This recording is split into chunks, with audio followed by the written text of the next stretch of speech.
obrolan terpas terakhir mungkin ya di tahun ini. Alhamdulillah kemarin ada materi yang apa diajukan oleh Bu Iip tentang ketahanan keluarga di zaman digital. Ini sudah ada 8 orang yang bergabung. Kita mulai aja Bu Iip ya, mungkin biar agak leluasa menyampaikan materi dan mungkin ada tanya jawab juga di akhir sambil kita minta tolong reminder aja di grup lagi supaya lebih banyak yang bergabung. Gitu. Nah, Bu Ip, sebelumnya nih latar belakangnya apa, Bu Ip ingin menyampaikan mengenai ketahanan keluarga di zaman digital ini. Monggo, Bu Ip.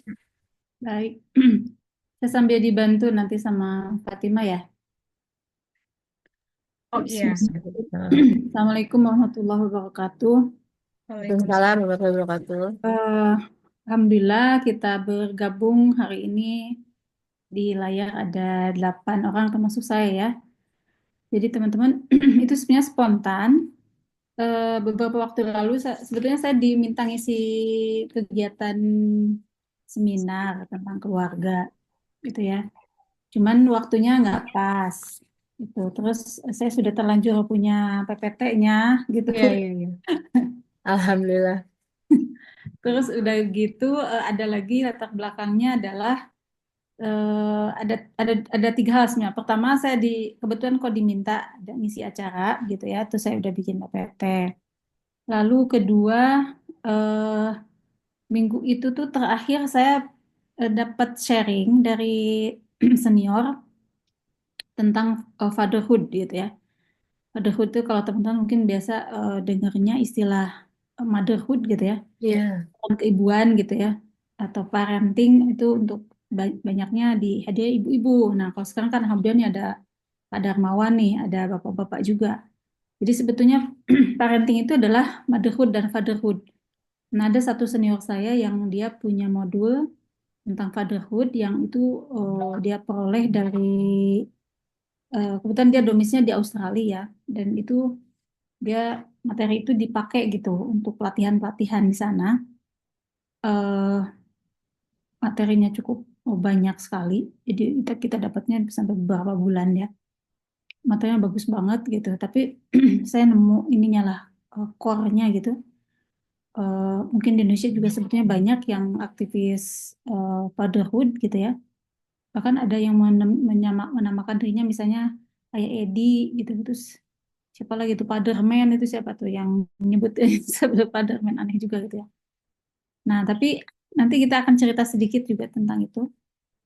Eh, Kebetulan juga hmm, beberapa bulan terakhir itu saya menemukan kasus-kasus yang saya tangani terkait dengan masalah pengasuhan, gitu ya. Jadi saya agak sebetulnya ini udah kasus lama ya. Kita bicara tentang eh, apa namanya, tentang parenting itu atau tentang keluarga itu gitu ya. Saya juga dulu sempat agak bosan sebetulnya kalau bicara atau seminar di hadapan ibu-ibu ya tentang perkembangan anak lah, tentang apalah gitu ya, kira-kira yang seputar mengasuh anak. Nah, tapi kasus yang sekarang yang saya tangani ini lebih ke eh, anaknya sudah klinis gitu ya. Jadi kasusnya kasus klinis berat.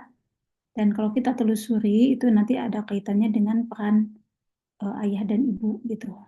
Lalu kan kita tahu ada beberapa isu di medsos terkait dengan anak bunuh ayah ibunya begitu ya, bunuh diri lah gitu ya beberapa waktu yang lalu ibunya yang bunuh anak gitu ya, bapak bunuh anak itu udah mengerikan sekali gitu ya di Indonesia. Jadi saya pikir ini sudah mulai kasusnya udah bukan lagi kasus tentang belajar membaca menulis gitu ya parenting itu, jadi sekarang sudah mulai isunya adalah masalah-masalah gangguan kejiwaan yang serius gitu ya, udah gangguan mental gitu. Gitu teman-teman. Nah, mungkin nanti kalau bisa dibantu sama Fatimah ya, kita mulai sharing ini aja. Langsung gitu teman-teman. Langsung, Bu Ip. Silakan, Bu Hmm. Ip. Terima kasih. Nanti di-share ya Fatimah ya. Nah, isi PPT-nya sendiri sebetulnya sangat apa namanya standar lah gitu ya. Normatif banget gitu ya. Tapi nanti mungkin dari setiap slide ini nanti saya mau bicara beberapa hal mau sharing aja, nanti teman-teman boleh tanggapin langsung ya, dan kita diskusi aja gitu ya. Nah ini saya lagi belajar juga bikin desain pakai AI, jadi saya senang tampilin ada gambar ini. Lanjut, Fatima. Jadi kalau kita balik ke tentang ketahanan keluarga gitu ya. Ini normatif banget ya, teman-teman pasti sudah tahu juga gitu. Keluarga itu pondasi masyarakat gitu ya. Jadi eh, ketahanan keluarga itu adalah menentukan kualitas generasi penerus. Lalu sekarang ada tantangan atau tuntutan zaman ya, atau challenge ya gitu ya. Karena sekarang ini kalau menurut saya kita tetap balik lagi untuk bisa yang paling bisa menjelaskan dan tetap abadi itu adalah sikap kita yang harus bijaksana dan balik lagi kepada basis nilai gitu ya. Karena saya sebagai praktisi psikologi itu tetap aja ya pada saat kita menghadapi kasus-kasus, pada akhirnya di pucuk dari seluruh problem yang kita hadapi itu tetap kepada belief system gitu ya. Itu yang padanya menyelamatkan ya. Jadi kalau teman-teman lihat misalnya pada kasus, kenapa sih ada anak yang begitu tega bunuh atau menusuk orang tua misalnya ya, ayahnya ibunya. Nah untuk awam mungkin akan langsung bicara, wah dia ini anak durhaka misalnya gitu ya. Nah memang sebetulnya mungkin itu kesimpulan akhir tidak bisa kita gunakan untuk menjelaskan apa yang terjadi pada anak itu gitu. Nah eh, apa yang terjadi pada anak itu jauh lebih rumit gitu ya, yang melibatkan eh, pengalaman traumatik yang terjadi secara turun-temurun dari satu generasi ke generasi berikutnya gitu ya. Sehingga ketahanan keluarga itu runtuh eh, bukan ujuk-ujuk begitu ya. Jadi itu mungkin sudah menjadi masalah dari generasi kedua di atas dia gitu ya. Nah, dia sendiri juga punya orang tua yang sangat vulnerable gitu ya. Vulnerable itu namanya kalau di bahasa Indonesia kan keluarga yang rapuh gitu ya. Rapuh. Rapuh gitu. Nah, itu tuh dihasilkan juga oleh eh, hasil dari keluarga yang rapuh juga di atasnya gitu. Nah, itu dan itu tuh terus-menerus kalau kita perbaiki mulai dari mana gitu ya. Itu kan karena sudah kita sebutnya transgenerasional. Jadi ada pengalaman traumatik yang juga sifatnya transgenerasional. Jadi bukan bukan diturunkan secara genetik gitu ya, tapi lebih ke memang itu dijadikan kayak semacam pola itu berulang gitu ya melalui modeling dan mulai proses pengasuhan itu teman-teman ya. Makanya kalau kita bilang keluarga itu pondasi masyarakat, ya itu sih normatifnya begitu, tapi yang terjadi itu lebih rumit gitu ya. Kita mulai kalau bisa mengidentifikasi apa yang kita alami dalam keluarga. Misalnya adakah pola-pola perilaku yang kalau istilah anak muda sekarang mah toksik misalnya gitu ya. Gitu ada nggak gitu di keluarga kita tuh yang toksik? Ada nggak apa namanya salah satu anggota keluarga kita yang punya masalah mental misalnya gitu ya, atau yang eh, perilaku yang menyimpang misalnya secara moralitas ataukah secara eh, apa namanya eh, kesehatan mentalnya terganggu atau memang normatifnya dia memang bermasalah misalnya di lingkungan sosial misalnya gitu ya. Kira-kira seperti itu. Nah, itu kita bisa mulai identifikasi itu. Baik, lanjut Teh Fatimah. Nah, tantangan zaman eh, saat ini yang kita hadapi eh, itu terkait dengan isu-isu apa namanya digital gitu ya. Jadi kalau teman-teman lihat anak-anak kita ini bergaulnya lewat medsos gitu ya. Jadi kalau dulu sempat tahun 2000-an itu eh, isu apa namanya isu kegiatan parenting itu adalah bagaimana anak itu diajarin apa namanya dihindarkan dari eh, gadget misalnya gitu ya. Nah tapi sebetulnya sekarang gadget itu nggak bisa dihindarkan lagi karena sudah jadi alat gitu ya. Jadi anak-anak kecil itu sudah menggunakan gadget untuk belajar, untuk mengakses informasi, untuk komunikasi dengan guru, dengan teman gitu ya. Nah tapi juga akhirnya mereka terikatnya dengan gadget gitu ya. Jadi ketika berteman pun lewat Twitter misalnya komunikasi dengan guru juga lewat apa namanya? Kalau zaman anak saya tuh dulu pakai Line ya. Kalau sekarang pakainya apa? Ada yang punya anak nggak yang anak SD? Itu sudah mulai Anak-anak SD pakai WhatsApp biasanya Bu Ip, tapi di kalau yang besar-besar tuh sudah mulai pakai Line mereka. Line ya. Nah, waktu kebayang nggak tahun anak saya tuh lulus SMP itu tahun berapa ya? 7 tahun yang lalu tuh tahun berapa tuh? Itu tuh lucu ya. Itu bikin bikin buku angkatan itu yang menarik buat saya gitu ya. Itu kebetulan anaknya kan eh, usia itu juga udah mulai digitalisasi ya. Jadi dia kumpulin foto segala macem gitu. Jadi saya juga eh, apa namanya tuh takjub gitu ya. Bisa ngumpulin dan bisa bikin buku gitu ya, buku angkatan gitu. Didesain sendiri gitu ya. Kebetulan itu anak saya dulu lagi seneng main desain gitu. Tapi yang menarik buat saya itu adalah alamat yang dicantumkan itu bukan alamat rumah gitu ya. Yang dicantumkan itu alamat IG, alamat lain sama satu lagi apa ya medsos apa gitu. Gitu ya. Jadi waktu kalau kita tanya ini rumahnya di mana tuh nggak ada alamat rumah gitu. Jadi itu sudah seperti itu. Nah, kalau sekarang anak-anak tuh sudah eh, mungkin kena nama, tapi yang kena adalah nama di medsosnya gitu ya. Kan bisa bikin itu ya, bikin nama panggilan, bikin PP juga beda gitu ya, wajahnya beda. Nah, kebayang nggak kalau mereka ketemu di dunia real itu juga nggak kenal gitu.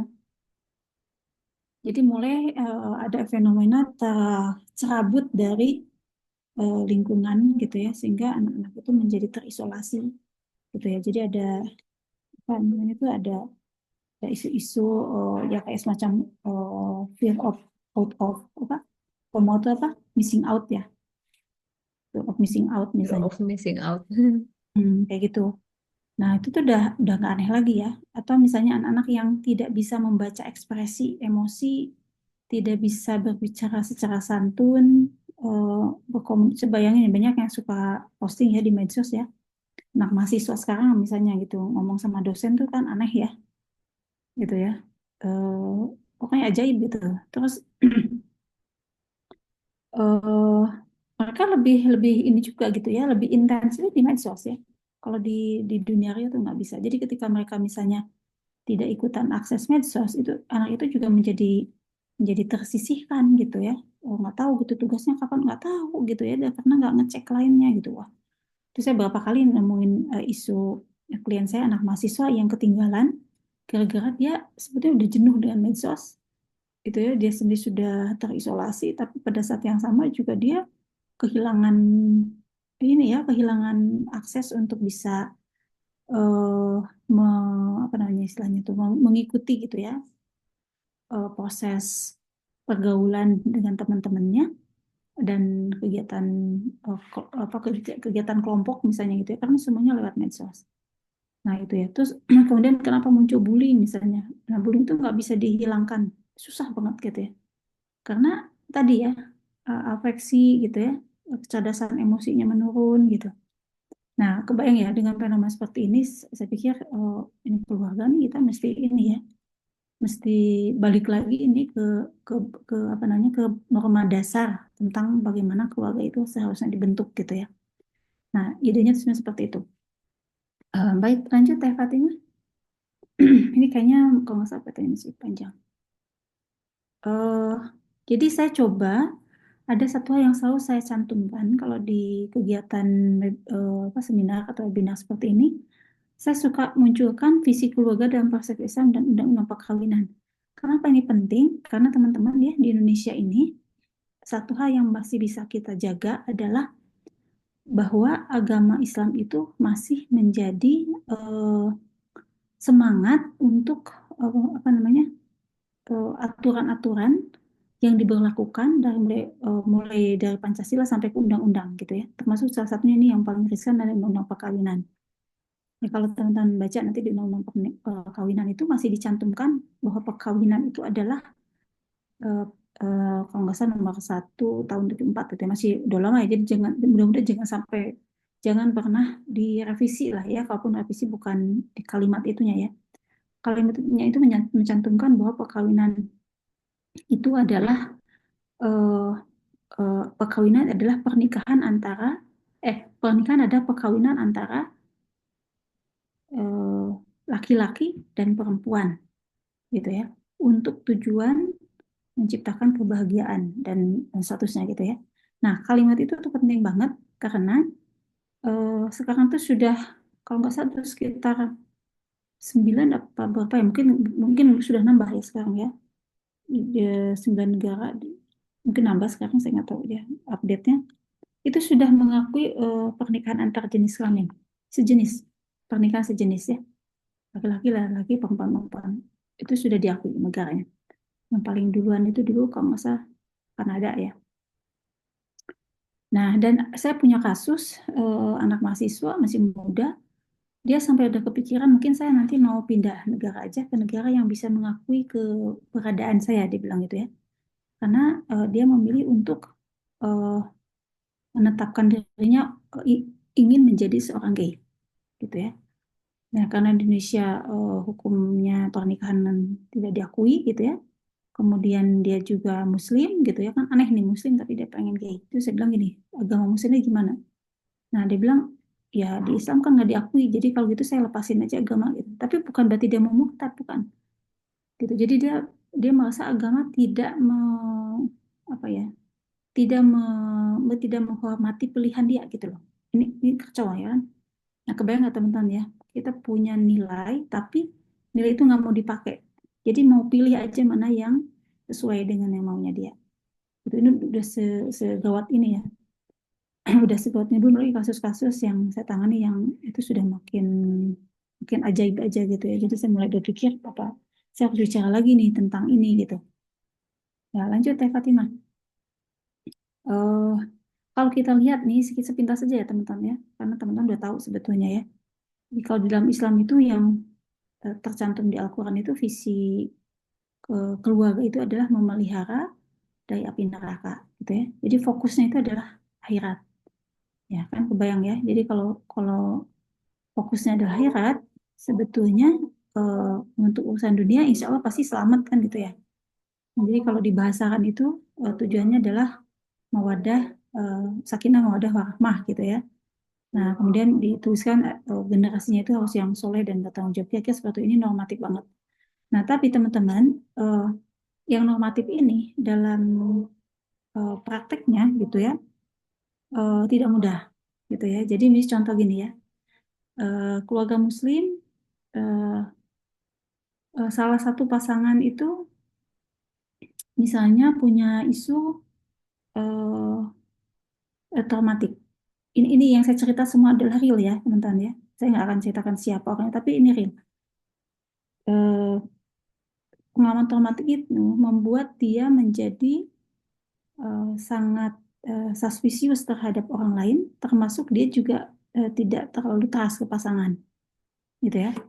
Nah, jadi ini bukan bukan orang ini bukan tidak soleh atau apa ya, tapi karena memang dia punya punya trauma tentang isu gitu ya, trust isu. Nah, sehingga suatu saat ketika dia punya eh, masalah karena gangguan yang terkait dengan emosional gitu ya, nah dia mulai meragukan kesetiaan pasangan gitu ya. Nah, kadang-kadang misalnya stres itu bisa dipicu oleh hormon, ya. Mungkin ibu-ibu yang pernah hamil gitu ya suka ngerasain ya, lagi hamil itu misalnya gundah gulana lah, misalnya gampang kegoda gitu, entah ya entah si istrinya, entah si suaminya gitu ya. Nah, apalagi misalnya relasi seksualnya misalnya berkurang karena lagi hamil besar misalnya istrinya gitu ya. Nah, ini kan sumber stres nih. Nah, ini ada satu kasus eh, berselingkuh lah gitu ya si istri. Nih, kebayang nggak kalau kalau visinya udah seperti ini, tapi dalam prakteknya kita juga kegoda, ya yang namanya setan lah ya gitu. Kalau bahasa agama kan kita selalu nyalahinnya setan gitu. Padahal sebetulnya setannya itu diri sendiri gitu ya, nggak bisa ngelola. Nah, tapi ketika itu terjerumus ke dalam praktek seperti itu, kalau salah satunya tidak legowo dan mencoba untuk menyelesaikan masalahnya, itu ya habis gitu ya, sudah keluarga itu berantakan gitu ya. Ini ada satu kasus bagus sekali saya tangani, suaminya itu soleh banget.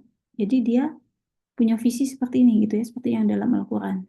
Jadi dia bilang dari waktu awal akad, saya niatkan nikah saya adalah menjaga diri saya dan istri saya dan anak saya sampai ke surga.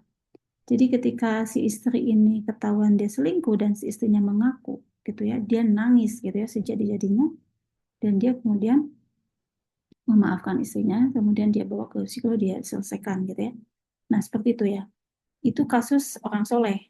Nah, tapi nggak semua orang soleh mulus gitu ya.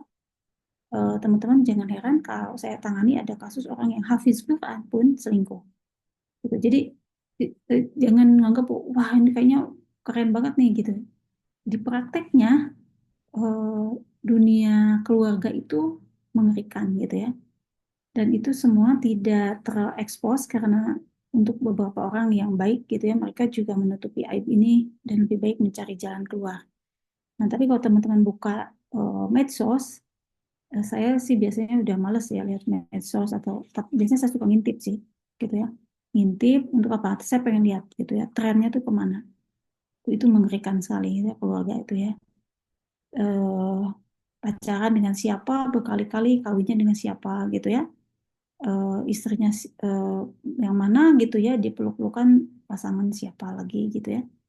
Atau menikah tanpa apa berkomitmen kalau zaman dulu kan masih malu-malu malu-malu kucing ya malu-malu kebo kali ya karena tinggal satu rumah kawin apa kumpul kebo gitu ya.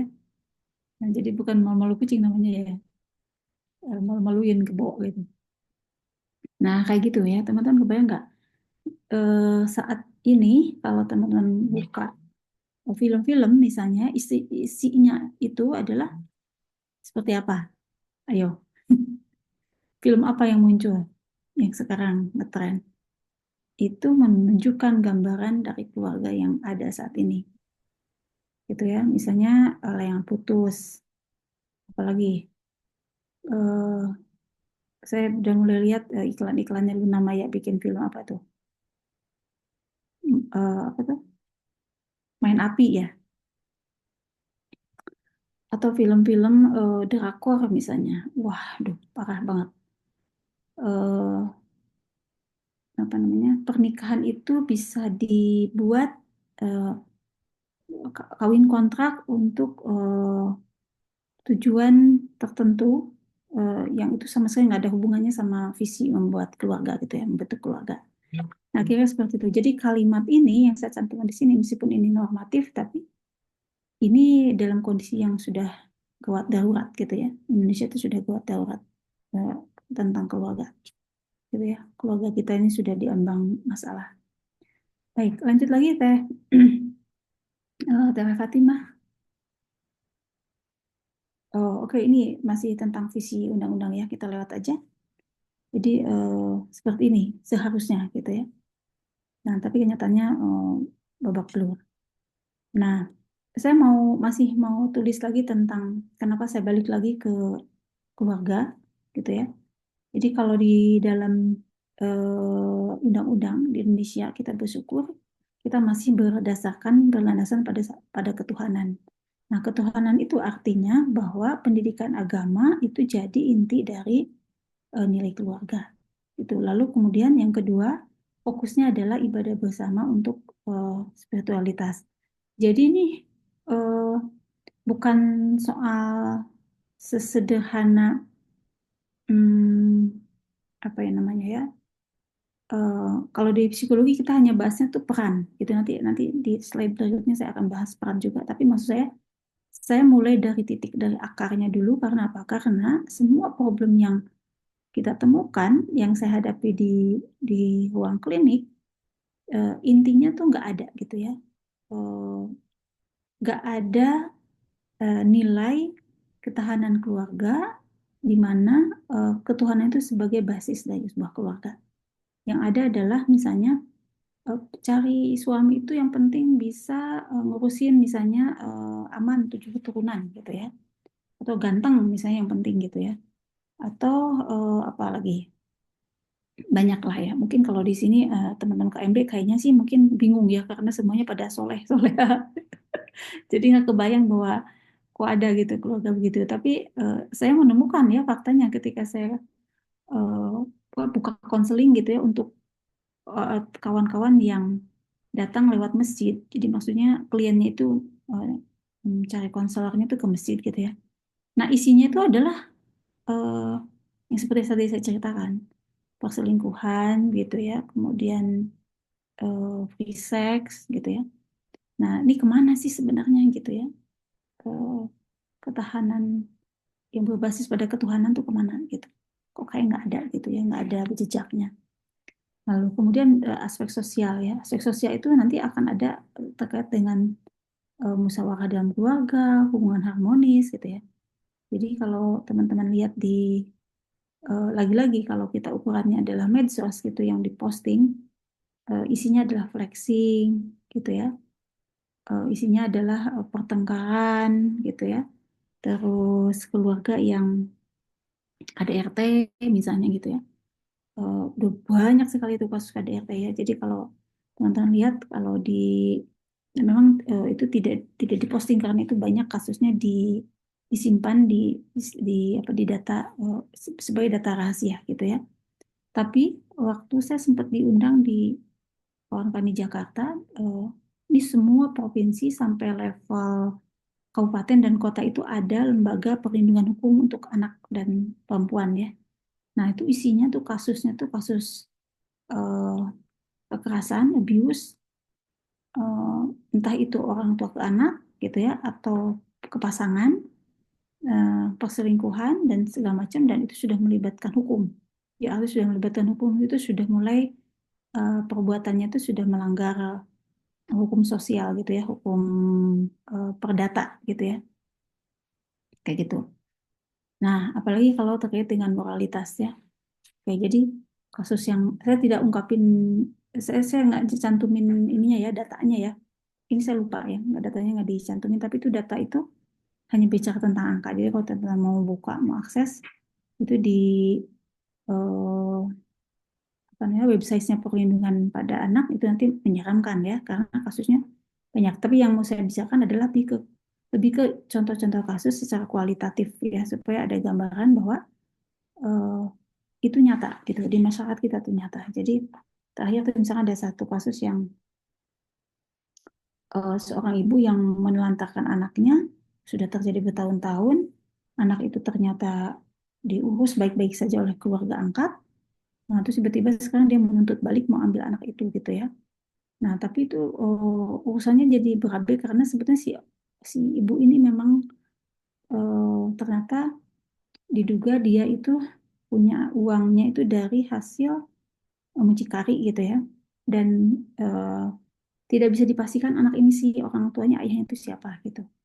Nah, kebayang nggak sebagai negara yang punya agama dan hukum, kita harus menetapkan gitu ya, itu masuk ke pengadilan, anak ini mau diserahin ke siapa gitu ya.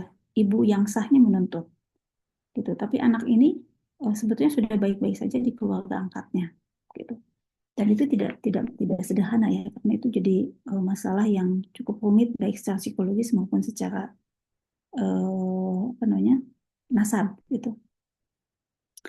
Nah, kayak gitu ya teman-teman. Lanjut, Tefat. Oke, nih kita bisa tentang peran. Nah, ini sekarang psikologisnya ya. Akhirnya kita bicara peran ayah dan ibu itu bukan bukan sekedar kayak bacaan apa ya. Kalau nikah itu kan suka di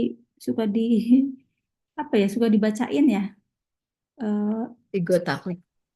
gitu ya, dibacain gitu. Nah, itu tuh kayaknya memang semua tuh kayak udah biasa gitu ya. Teman-teman juga biasa pasti mendengar kalimat-kalimat yang saya tuliskan di sini gitu ya. Tapi teman-teman tahu bahwa ternyata isu fatherless gitu ya sekarang ini banyak banget gitu ya. Jadi kenapa ada masalah-masalah yang cukup rumit di masyarakat kita terkait dengan misalnya anak bisa bunuh ayah, bunuh ibu gitu ya. Karena sebetulnya ayah itu eh, Bu Elia Risman tuh suka lantang sekali bicara ya, ayah ada tapi tidak ada gitu ya. Nah, sebetulnya bukan karena ayahnya sibuk atau ayahnya berpisah dengan ibunya, misalnya bercerai atau apa gitu, bukan gitu. Meskipun ayahnya itu ada hadir secara fisik di rumah gitu ya, tapi dia tidak tidak apa namanya, tidak membersamai gitu ya kehadiran anak itu di dunia ini ya, sebagai sosok ayah gitu ya, yang terlihat perannya dia bahwa dia memimpin keluarga gitu ya. Ada apa namanya, ada model yang diperlihatkan dari perilakunya secara moralitasnya begitu ya. Dan kalau di sini kan saya bawa lagi nih ke Al-Quran gitu ya, tentang bagaimana juga tanggung jawab seorang pemimpin di dalam rumah tangga itu kembali lagi kepada peran dia untuk kehidupan sampai di akhirat gitu ya. Nah, jadi kalau kalau ini, contohnya gini ya teman-teman ya. Jadi eh, pemahaman tentang peran itu tidak sesederhana bahwa eh, ya tahu gitu ya, ayah itu berperan jadi kepala keluarga, jadi dia harus bekerja misalnya gitu ya, terus kemudian mengatur ini dan itu dan segala macam. Tidak, tapi unsur psikologisnya itu lebih besar daripada normatifnya. Nah, contohnya gini, saya mengalami ada satu kasus, keluarganya tuh keluarga baik banget, ayah ibunya baik, keluarga soleh gitu ya. Nah, salah satu anak ini, eh, anak ini tuh anak paling besar, tapi akhirnya kemudian kelihatannya dia, saya nggak tahu persis kalau kasus ayahnya ya, karena yang sudah saya tangani ini sudah anaknya yang sudah besar, sudah berkeluarga lagi. Jadi dia itu eh, yang dia tahu ayahnya itu kawin cerai. Jadi sudah sampai 4 kali. Jadi anak ini sudah berapa kali ketemu dengan ibu sambung. Ayah ini saking baiknya dia sebenarnya berharap anak ini dididik oleh pesantren. Jadi waktu kecil dia serahin ke pesantren, tapi tidak paham bagaimana pesantren itu seharusnya harus jadi ini. Anak yang dititipkan di pesantren itu seharusnya dipersiapkan, gitu ya. Jadi nanti kalau ada banyak kasus di pesantren itu jangan heran ya teman-teman ya kalau ada anak-anak yang dipaksa oleh ustadznya misalnya atau terus hamil dan lain itu ya nggak aneh lah. Karena apa? Karena sebetulnya si pesantren ini juga tidak mempersiapkan diri untuk menghadapi eh, isu-isu tentang anak-anak gadis misalnya gitu ya, yang dididik dari sejak kecil di keluarga yang niatnya baik tapi tidak dipersiapkan untuk punya figur ayah dan ibu yang berbeda, yang tentu didikannya juga berbeda gitu ya. Jadi saya mau menyoroti bahwa di pesantren sekalipun itu rentan sekali gitu ya. Nah, ini satu kasus yang si anak ini kemudian menjadi traumatik karena dia di, ditinggalkan aja lah gitu ya, begitu saja. Jadi dia, ya saya nggak mau, katanya waktu kecil saya udah nangis-nangis juga nggak mau di pesantren, tapi ayah memaksa saya harus di pesantren dan saya harus menghafal Quran aja, nggak usah sekolah. Gitu ya, ternyata si anak ini kan karena masih kecil dia nggak tahu kalau sekolahnya sebetulnya diurusin statusnya sebagai homeschooling gitu ya. Nah, tapi pengalaman di pesantren selama 1 tahun itu pengalaman traumatik banget. Kalau dalam psikologi kita sebutnya sebagai uh, abandoned child gitu ya, anak-anak yang di apa namanya ditelantarkan gitu ya.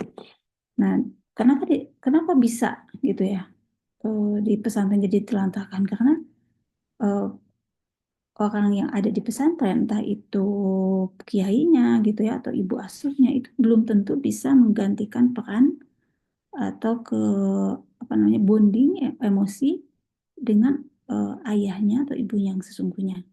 Nah, apalagi ketika anak itu masuk ke sana tidak dipersiapkan bahwa dia akan tinggal di sana untuk tujuan apa, alasannya apa, bagaimana dia harus beradaptasi di sana, apa yang harus disiapin gitu ya, dan seterusnya dan seterusnya.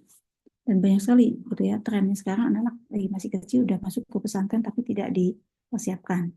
Dan anak-anak ini banyak yang bungkam gitu ya. Nanti suatu saat muncullah trauma itu gitu ya.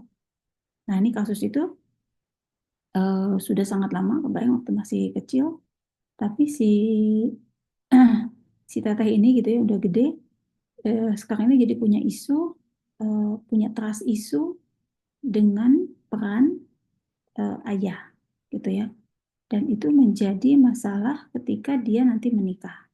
Nah, ketika menikah dia sempat mengkhianati suaminya gitu ya, selingkuh begitu ya. Terus kemudian dia AB juga kepada anaknya karena dia juga nggak tahu bagaimana cara ngurus anak. Yang dia waktu kecil juga nggak diurus gitu ya.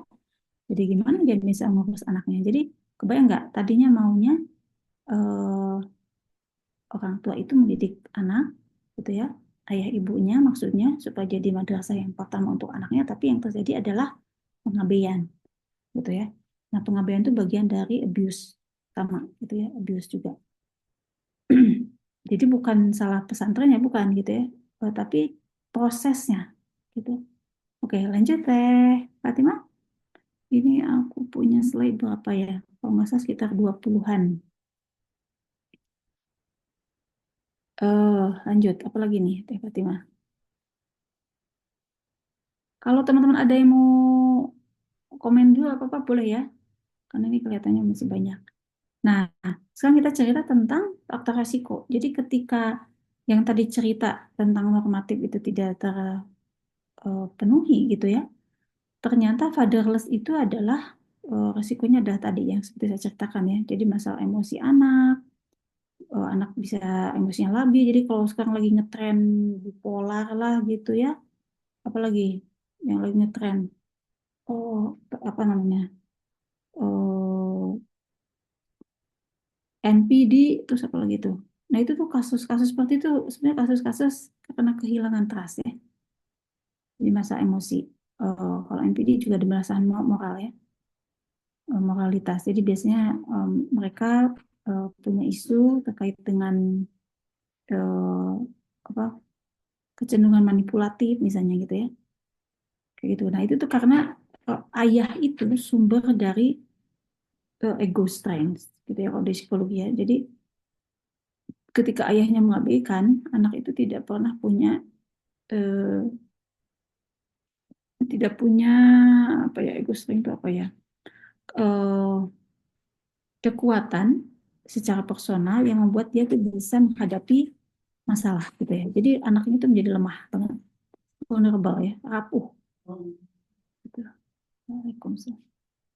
Nah, lalu kalau orang tuanya berantem misalnya gitu ya, eh, maka ada beberapa proses dalam tumbuh kembang anak itu yang menjadi cacat gitu ya. Jadi kalau kalau konsep perkembangan itu kan bertahap nih. Di dalam proses tahapan itu ada tugas-tugas perkembangan dan ada kebutuhan yang harus dipenuhi.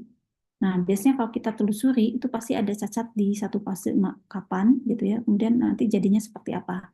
Contohnya misalnya anak-anak yang adiksi gitu ya. Dan adiksi itu banyak. Bisa game itu nanti ujungnya bisa jadi judol gitu ya. Kalau sekarang kan banyak tuh ya. Atau selain judol apa? Pinjol gitu ya. Nah itu tuh adalah adiksi ya. Bisa adiksinya ke hubungan seksualitas yang tidak pernah tuntas. Jadi tukang gonta-ganti pacar misalnya tapi nggak kawin-kawin gitu ya. Atau itu kemarin saya sempat lihat ada serem banget ya di, untungnya masih di luar negeri ya, mudah-mudahan Indonesia nggak ada. Tapi di Indonesia ada deh. Teman-teman mudah-mudahan tidak kebawa karena yang saya ceritain kayaknya negatif semua gitu ya. Tapi ini kenapa saya bicara lagi tentang keluarga? Karena ternyata misalnya itu ada akun resmi di Indonesia dan judulnya juga kayaknya keren banget gitu ya. Jadi mereka tuh talent disebutnya, tapi sebetulnya itu adalah eh, anak-anak remaja yang berprofesi sebagai eh, apa namanya, eh, disewa sebagai pacar gitu ya. Jadi pacarannya tuh sewa gitu dan disebutnya tuh talent. Jadi kebayang nggak kacaunya? Nah itu karena itu bisa jadi karena memang adiksi ya, adiksi terhadap seks. Nah, adiksi itu eh, apa namanya, eh, punya akar dari isu eh, perasaan aman. Jadi insecurity feeling biasanya.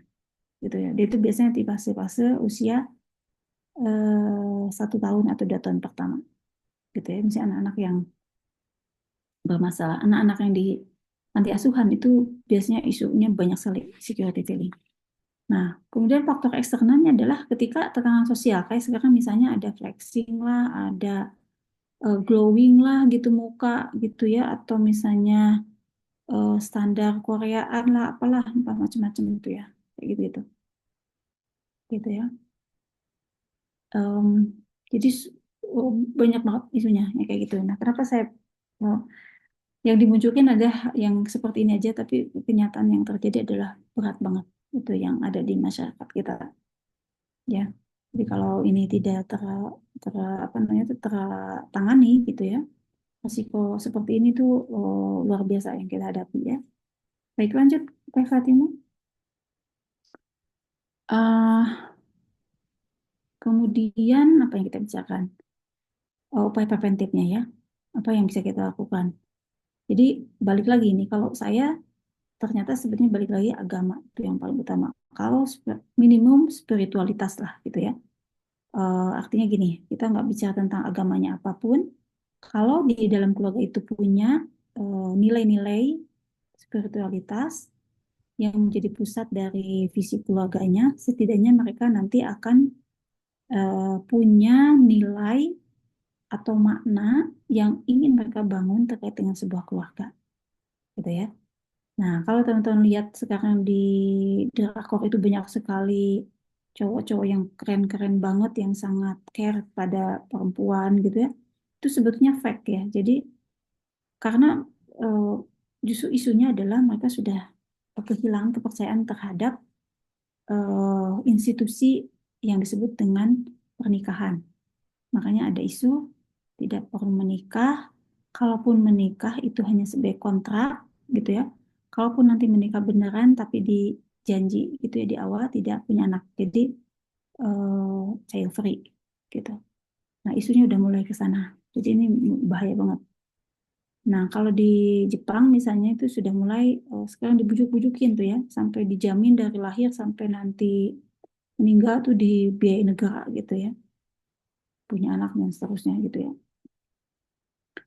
Karena memang sudah bermasalah banget. Lalu yang kedua adalah eh, komunikasi. Komunikasi, jadi ini kayak yang sederhana banget ya, cuman komunikasi doang gimana sih ceritanya gitu. Tapi hampir seluruh konflik yang terjadi di dalam sebuah keluarga basisnya adalah komunikasi gitu.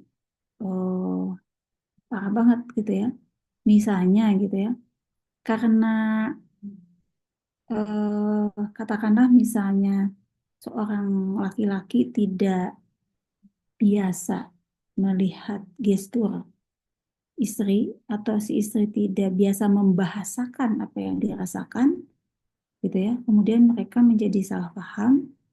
Nah, salah paham ini bisa berujung oh, pada sejauh mana mereka bisa bertahan ya, tergantung ya. Kalau udah keburu sadar ya baik-baik saja gitu ya, bisa diselesaikan.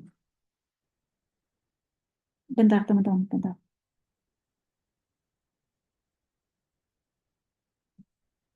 Ini saya tuh cerita ya.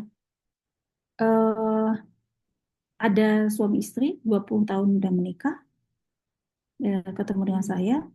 Nah, 3 tahun mereka pisah tempat tidur, gitu ya. Jadi keluhannya adalah si istri merasa di KDRT oleh suaminya. Suaminya tetap kekeh tidak pernah melakukan KDRT, gitu ya. Tidak ada bukti, dia bilang gitu kan. Tidak pernah juga, gitu kan. Kalau mau dibuktikan apa, gitu ya. Nah, eh, saya melihat si suami ini orang baik, istri pun orang baik. Secara finansial mereka oke, pekerjaan oke, penampilan oke, nyaris sempurna lah ya. Keluarga itu keluarga baik-baik saja, fisiknya, finansialnya, pekerjaannya, pendidikannya gitu ya. Eh, si suami ini juga secara apa namanya fisik good looking gitu ya. Jadi saya pikir apa masalahnya si perempuannya gitu ya. Perlakuannya juga kelihatannya baik gitu ya. Nah, 2 tahun. si istri ini menggugat tapi tidak pernah dipenuhi untuk berpisah dengan suaminya. Kalau mau pisah pun sebetulnya si istri itu mungkin baik-baik saja ya, artinya dia punya pekerjaan, punya ini gitu ya. Dan masalahnya teman-teman sangat-sangat sederhana gitu ya. Ketemu dengan saya bilang gini, Bapak, eh, kalau ngobrol dengan istri itu kayak gimana sih? Jadi saya lihat pertama pun eh, bagaimana ekspresi suami kepada istrinya dan istri bagaimana dia ketika bicara dengan suami gitu ya. Ya begini aja biasa katanya gitu ya. Eh, terus saya bilang gini, Bapak boleh pegang nggak tangan tangan ibu gitu ya, istri ya. Kan kalau kalau apa, pergi misalnya gandengan tangan atau sisinya langsung tarik tangannya nggak mau bu, katanya gitu ya. Sebenarnya boleh nggak diizinkan kayak gimana sih gitu ya. Nah ternyata dugaan saya benar. Jadi komunikasi gestur atau nonverbal itu kan kalau nggak salah 55% atau 65% ya dibandingkan dengan verbal ya. Jadi ketika mereka pegangan pun itu sudah keidentifikasi suaminya ini adalah kasar, tapi bukan dengan kesengajaan, tapi karena dia tidak biasa merasakan berempati seberapa kuat dia pegang tangan istri. Itu sederhana itu ya. Itu kayaknya mungkin orang pikir oh itu kayak gitu, masa kayak gitu aja. Karena apa? Karena ketika bayangkan seorang suami misalnya peluk istrinya, istrinya nganggap itu dicekik gitu ya. Jadi itu kan pada RT itu. Tapi buat suaminya enggak, karena dia biasa aja, dia sayang sama istrinya. Ketika dipegang pun itu kayaknya digencet gitu ya. Tangannya itu kayak, nah akhirnya latihannya adalah mengurangi modalitas sentuhan. Ternyata cuma itu doang. Dan itu komunikasi gitu. Meskipun itu dalam bentuk gestur. Sampai 2 tahun mereka tidak pernah berhubungan badan dan mereka sudah berusaha untuk bercerai gitu ya. Ya menderita juga ya selama 2 tahun itu. Kebayang deh. Baik, lanjut teh. Ya, Fatima lanjutkan komunikasi. Yang kedua tadi pengelolaan konflik. Nah ini ya, jadi kalau perselisihan dan segala macam, saya kira biasanya mereka nggak mau datang ke psikolog, mereka nggak mau datang ke, jadi nanti biasanya dinasehatin. Nah nasihat itu tidak selalu berguna karena seringkali sebenarnya persoalannya bukan solusinya gitu ya, bukan bukan sekedar mencari solusi ya. Kadang-kadang solusi itu ada tapi tidak bisa dilaksanakan. Kenapa? Karena konflik itu punya basic, punya akar. Akarnya tidak diselesaikan gitu ya. Sedangkan dalam norma agama terkait dengan apa namanya, dengan tuntunan gitu ya, itu biasanya normatif gitu ya. Jadi meskipun saya cantumin di sini misalnya bahwa pengelolaan konflik itu nanti pendekatannya sebetulnya bisa ke Islami, artinya kalau kita menganggap bahwa nilai ini yang utama gitu ya. Tapi di dalam prakteknya gitu ya, itu tuh tidak mudah. Jadi eh, kenapa balik lagi ke nilai supaya ada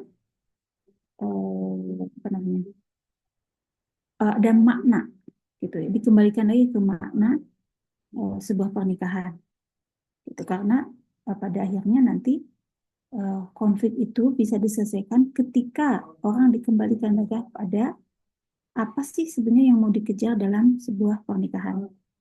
Gitu. Nah kalau mereka bilang ya karena sebetulnya saya nikah dulu juga tujuannya adalah ini gitu ya. Nah itu dan itu banyak. Jadi konflik seperti apapun itu nggak akan bisa selesai kalau tidak punya basis nilai gitu ya. Dan ya lagi-lagi saya mau kasih contoh ya supaya kebayang teman-teman. Yang terjadi adalah misalnya pernikahan yang dijalankan adalah karena ya saya sudah harus menikah. Ya karena saya disuruh oleh orang tua. Nah, ketemulah sama misalnya laki-laki yang sebetulnya dia mapan, dia ganteng gitu ya, punya pekerjaan, oke gitu nggak ada masalah, oke. Tapi tidak ada visi dalam keluarganya. Nah, konflik terjadi ketika Ternyata salah satunya tadi misalnya contohnya seperti tadi berselingkuh. Ya, udah gitu ya. Apa yang mau dipertahankan gitu ya. Nah, yang lebih parah lagi, saya punya satu kasus ya. Si pasangan ini memang ketemunya itu mereka memang di tempat dugem gitu. Jadi ketika mereka akhirnya berkonflik, yang diributkan apa? Yang diributkan adalah bagaimana dia nanti ketika udah bekerja dengan suaminya, dia punya harta gunung wini gitu loh. Nggak dipikirin bagaimana misalnya nanti anaknya, bagaimana dipikirkan nanti misalnya eh, apa namanya peran dia sebagai ibu gitu ya, nggak ada gitu. Jadi ceritanya adalah konflik itu adalah urusannya terkait dengan harta. Begitu ya teman-teman ya. Jadi balik lagi tuh visi kalau di dalam agama kita adalah pendekatan Islam ya Islam itu yang kita pakai ya. Nah lalu yang berikutnya adalah keterlibatan ayah dan ibu tadi ya. Jadi benar nggak mereka aktif dalam pengasuhan karena dalam psikologi ketika salah satu tadi hilang gitu ya motherless atau fatherless terutama di dalam prosesnya gitu ya sulit sekali gitu ya keluarga itu sulit sekali untuk bisa diselamatkan gitu. Ketika nilai ada pun gitu ya ketika nilai ada visinya ada tapi ayah ibunya misalnya dalam prosesnya tidak apa ya tidak mempertimbangkan aspek-aspek psikologis gitu ya nah akhirnya bermasalah gitu bermasalah banget gitu ya jadi terakhir itu saya punya bukan terakhir ya tadi saya ngomongnya terakhir kasus terakhir ada satu kasus yang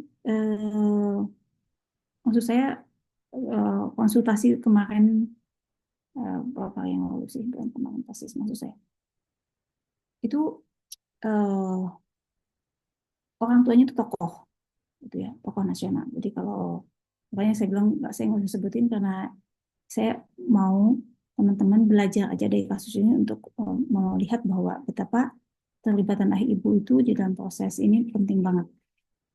Mereka mau si anaknya ini jadi anak tokoh ya, ayah ibunya tuh tokoh, tokoh nasional. Mereka bercerai, mereka juga bubar dan penuh konflik keluarganya. Nah generasi yang sekarang ini konsultasi lagi ke saya anaknya. Ternyata anaknya juga meminta cerai juga si apa namanya eh, suaminya ini dianggap tidak hadir, dianggap tidak peduli kepada keluarga, gitu ya. Jadi persis kayak bapaknya, menurut si anak ini, gitu ya. Yang dibicarakan di dalam solusi konflik untuk perceraian ini adalah si istri ingin supaya dia tetap bisa peran ayah ada untuk anaknya. Kebayang nggak? Jadi ada kacau kan? Di satu sisi dia pengen bercerai, tapi di sisi lain dia ingin ayahnya itu tetap hadir buat anaknya karena dia pun mengalami proses yang sama ketika dulu ayah ibunya bercerai gitu. Jadi eh, itu yang tadi saya bilang ya, luka batin dan proses eh, pengasuhan gitu ya, ketika ada cacat itu akan terulang kembali gitu ya. Nah, lalu yang terakhir kita akan bicara tentang penyembuhan luka batin gitu. Padahal yang yang menjadi fokus saya adalah banyak sekali keluarga yang sebetulnya disembuhkan luka batinnya sehingga stop sampai di mereka tidak akan ditularkan lagi kepada generasi berikutnya anak-anaknya gitu ya. Satu karena luka pengasuhan, misalnya banyak banget orang bisa tentang luka pengasuhan ya. Sebetulnya itu mah bahasa ngetrennya aja gitu ya, luka pengasuhan. Tapi sebetulnya apapun lah namanya gitu ya, itu adalah terkait dengan pengalaman traumatis itu pengalaman traumatis itu individual dan itu sangat subjektif sehingga kita eh, tidak bisa memukul rata gitu ya bahwa setiap orang akan hasilnya sama gitu ya. Meskipun sebetulnya hampir semua orang pernah punya pengalaman buruk di masa kecil dan bisa jadi itu trauma tapi tidak semua orang eh, mengalami masalah karena traumanya gitu ya bisa juga itu bisa jadi sumber daya gitu ya. Nah maka yang harus kita lakukan adalah kalau di psikologi saya di tempat praktek pasti yang eh, kita cari adalah akar gitu ya sumbernya dan dampaknya yang terjadi lalu kemudian eh, formula yang berikutnya adalah sebetulnya sangat sederhana di agama juga banyak dibahas begitu ya tentang memaafkan, tapi memaafkan itu nggak gampang. Gitu ya. Memaafkan itu tidak seperti kita Lebaran gitu ya, ngucapin apa namanya kata-kata minta maaf atau saya maafkan kamu gitu ya, salaman gitu ya, kirim kartu, kirim apa gitu ya. Nggak sesederhana itu, karena memaafkan itu sebenarnya melepaskan dendam di dalam hatinya, sehingga dia betul-betul rilis, sehingga betul-betul tidak ada lagi eh, apa namanya perasaan marah gitu ya, atau dendam atau sakit hati gitu ya, meskipun dia mungkin tetap mengingat kejadian buruk gitu ya. Yang paling sulit adalah memaafkan orang terdekat, termasuk ketika dia misalnya melakukan kesalahan pribadi misalnya gitu ya. Orang ada juga yang sulit memaafkan dirinya sendiri gitu. Jadi dulu kita pernah bahas ya di KMB itu ada bikin buku tentang maafkan ya. Nah, maafkan itu sudah menjadi sebuah teknik terapi ya. Itu di psikologi ada ininya juga ya. Nah, kemudian yang berikutnya adalah merekonstruksi ulang hubungan. Jadi membangun kembali trust itu nggak gampang. Itu apalagi kalau itu dengan orang terdekat ya, misalnya dengan ayah dan ibu gitu ya. Nah, jadi banyaknya berkuah-kuahnya di medsos nih. Wah, ini toksik nih gitu ya, toksik, oh, macam-macam gitu. Oh, terus kemudian mengeluh lah gitu ya, ngomelin, nah, macam-macam lah gitu. Nah, kayak gitu tuh banyak. Sampai ada saya dulu pernah dilihatin sama anak saya tuh akun IG orang yang curhat isinya gitu ya, Eh, macam-macam gitu ya. Entah suaminya lah, entah ayahnya, entah itu ramai banget. Nah, itulah sebabnya sulit sekali untuk menyembuhkan trauma ya, karena kemudian itu jadi apa namanya? Jadi semacam apa istilahnya ya? Terbentuk sebuah defense, sebuah mekanisme untuk melindungi diri sendiri, sehingga orang itu selalu merasa terancam, maka perbuatannya dia itu akan selalu bermasalah gitu, entah ke dirinya sendiri ataupun ke orang lain, dan itu berdampak pada relasi dengan orang-orang lain yang terdekat ketika dia sudah menikah ataupun dia punya anak gitu ya, dan seterusnya gitu.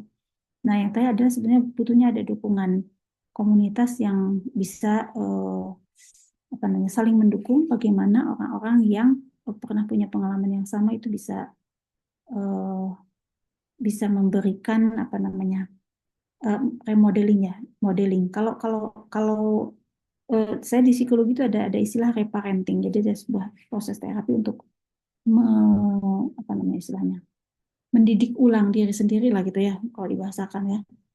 Karena sekarang udah gede gitu ya, kita nggak mungkin balik ke masa kecil, tapi bagaimana kita me- melatih eh, apa ya, parenting itu apa ya, mendidik kembali dirinya sendiri sebagai orang dewasa yang mengasuh dirinya ketika di masa kecil pada saat dia terluka gitulah gitu ya. Agak rumit ya bahasa yang kayak itu, tapi kira-kira seperti itulah gitu ya. Intinya adalah bahwa kita mengobati diri sendiri sebagai orang dewasa yang lebih sehat, karena setiap orang pasti punya sisi yang sehatnya gitu. Nah, si luka batin itu bukan berarti kemudian jadi problem keseluruhan bagi dirinya. Eh, artinya tidak harus menjadi, kalau kita lokalisir gitu ya, kita rekonstruksi ulang gitu ya, dari mulai proses penyembuhan itu sebetulnya bisa bisa banget gitu ya diatasi. Jadi eh, semua masalah itu sebenarnya pada akhirnya punya lah gitu ya, punya sumber dayanya yang bisa dikembalikan kepada yang bersangkutan. Nah, terakhir Teh Fatimah, kita eh, saya mungkin bikin satu apa ini namanya quotes atau apa gitu ya. Jadi kalau kita bicara tentang ketahanan keluarga itu adalah tanggung jawab kita semua, dan sebaik-baiknya dari kita tuh ya itu adalah yang paling baik untuk keluarganya. Itu yang mungkin bisa kita jadikan sebagai quotes ya. Saya balik lagi ke landasan spiritual dan moral, itu kuncinya, karena itu adalah eh, nilai yang bisa kita jadikan sebagai landasan awal untuk menyelesaikan segala problem apapun gitu ya, supaya orang punya makna ya. Jadi kalau hidup yang bermakna itu akan jauh lebih lebih positif ya, hasilnya akan lebih positif. Tapi kalau tidak ada moralitas, tidak ada spiritualitas, dasarnya artifisial gitu ya. Lalu yang berikutnya ada tentang peran aktif ayah dan ibu serta komunikasi, bagaimana menghadapi tantangan zaman yang saat ini gitu ya. Artinya secara kontekstualnya adalah isu-isu yang kekinian gitu.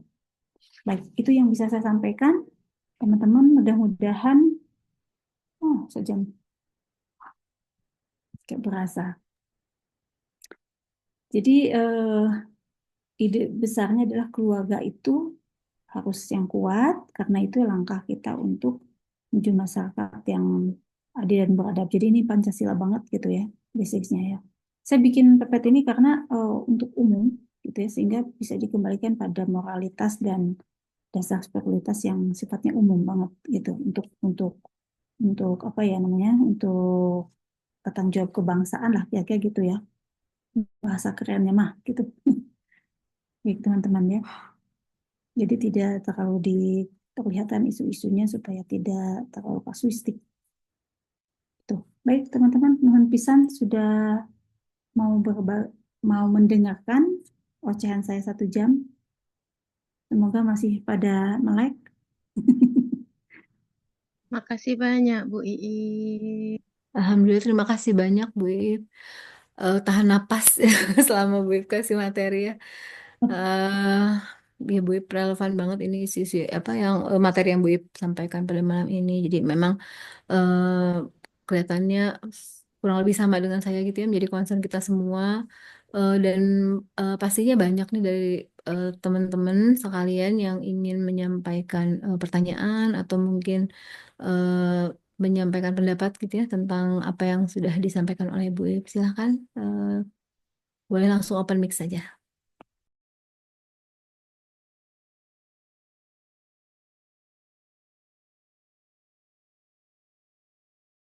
Ya, kalau belum ada mungkin dari saya dulu Bu Ip. Em, Memang banyak ya Bu Ip kasus. Oh, ada Teh Anita ya. Silakan Teh Anita, silakan. Suaranya kedengaran. Halo. Oh, sudah mulai terdengar Teh, tapi kecil suaranya. Boleh dipaskan lagi mic-nya. Kamu saya cari ambil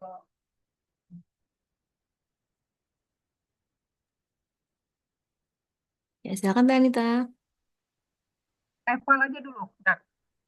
Oh, mangga mangga Teh, lanjut dulu Teh.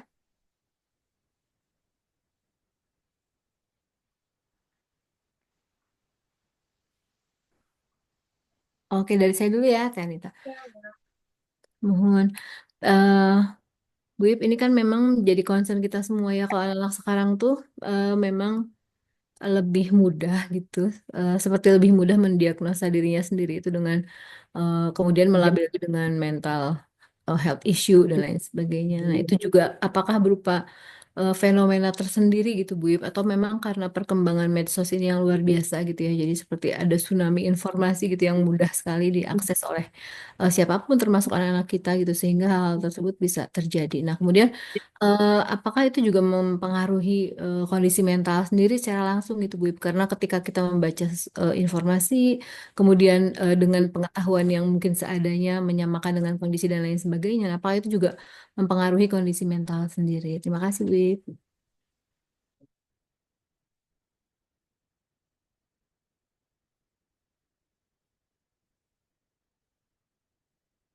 Jadi, bisa di ini ya, bisa ditutup aja ya di kelas dulu ini. Kita bisa diskusi aja. Oke. Wah, ternyata banyak nih, 18 orang aku baru ngeh. Alhamdulillah.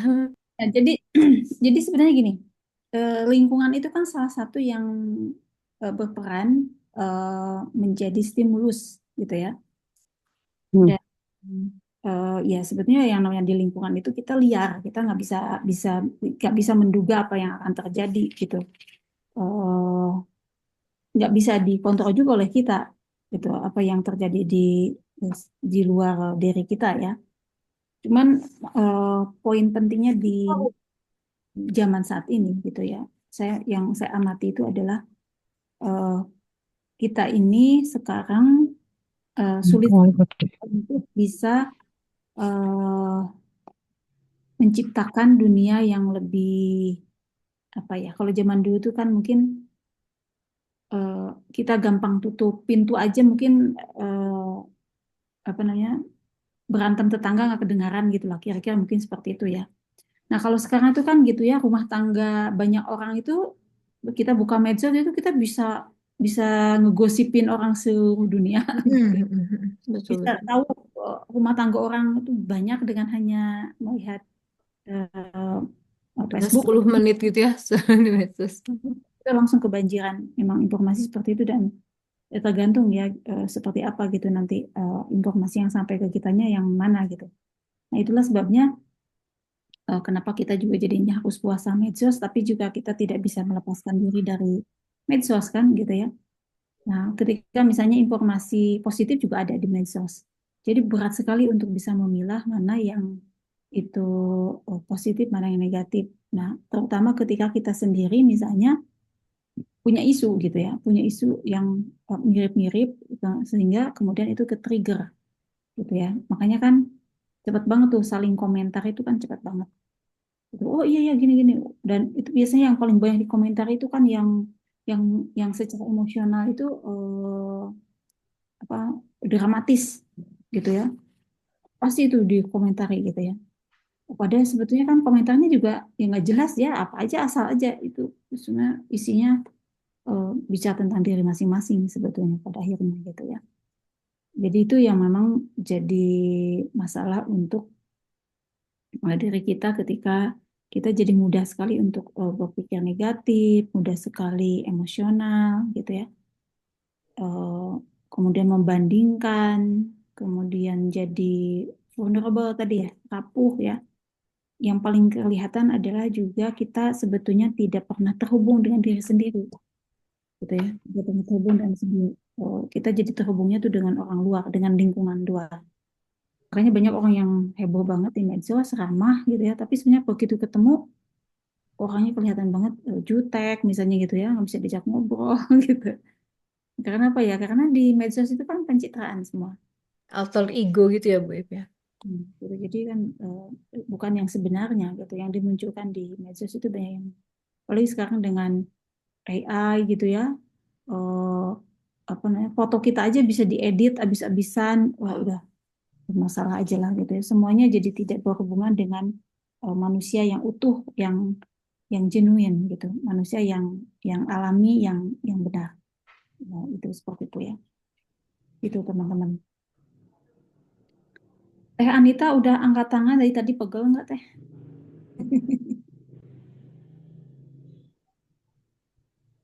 Oh ya nih ada Nah, dari materinya. Mawar sudah open Iya. mic juga, silakan Oh, Kak. Ah, ada ya. Oke, silakan Teh Anita. mm, suaranya udah terdengar ya? Sudah aman Teh. Ya, ya. Eh, Bu Ip, tentang ini yang apa namanya luka batin itu, eh saya sempat ngobrol dengan Kalisa kalau itu kan harus di apa ya dikeluarkan secara berkala gitu ya Bu ya. Eh, Lalu kalau umpamanya belum sempat ketemu dengan apa psikolog gitu, bagaimana ini eh, dilakukan dalam keluarga gitu Bu? Melepaskan emosinya bagaimana, jangan sampai itu akhirnya jadi bom waktu gitu di keluarga. Itu dulu Bu. Sebetulnya kalau dibahasakan sebagai luka batin yang karena itu jadi viral ya istilah itu ya. eh Sebenarnya kurang tepat ya. Artinya gini, eh, kita semua gitu ya, dari mulai kita dari lahir sampai kita segede ini gitu ya. Katakan mungkin saya udah 52 tahun ya sekarang ya. Itu sepanjang waktu tuh kita pasti mengalami up and down ya, pengalaman hidup yang tidak seluruhnya itu positif gitu. Nah, apakah kemudian itu menjadi luka batin buat kita? Kan nggak selalu.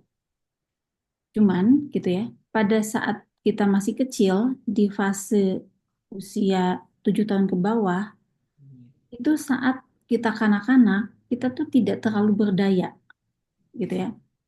Jadi seringkali pengalaman yang sebetulnya bisa jadi itu baik-baik saja, itu bisa saja dipersepsikan sebagai sesuatu yang negatif gitu ya.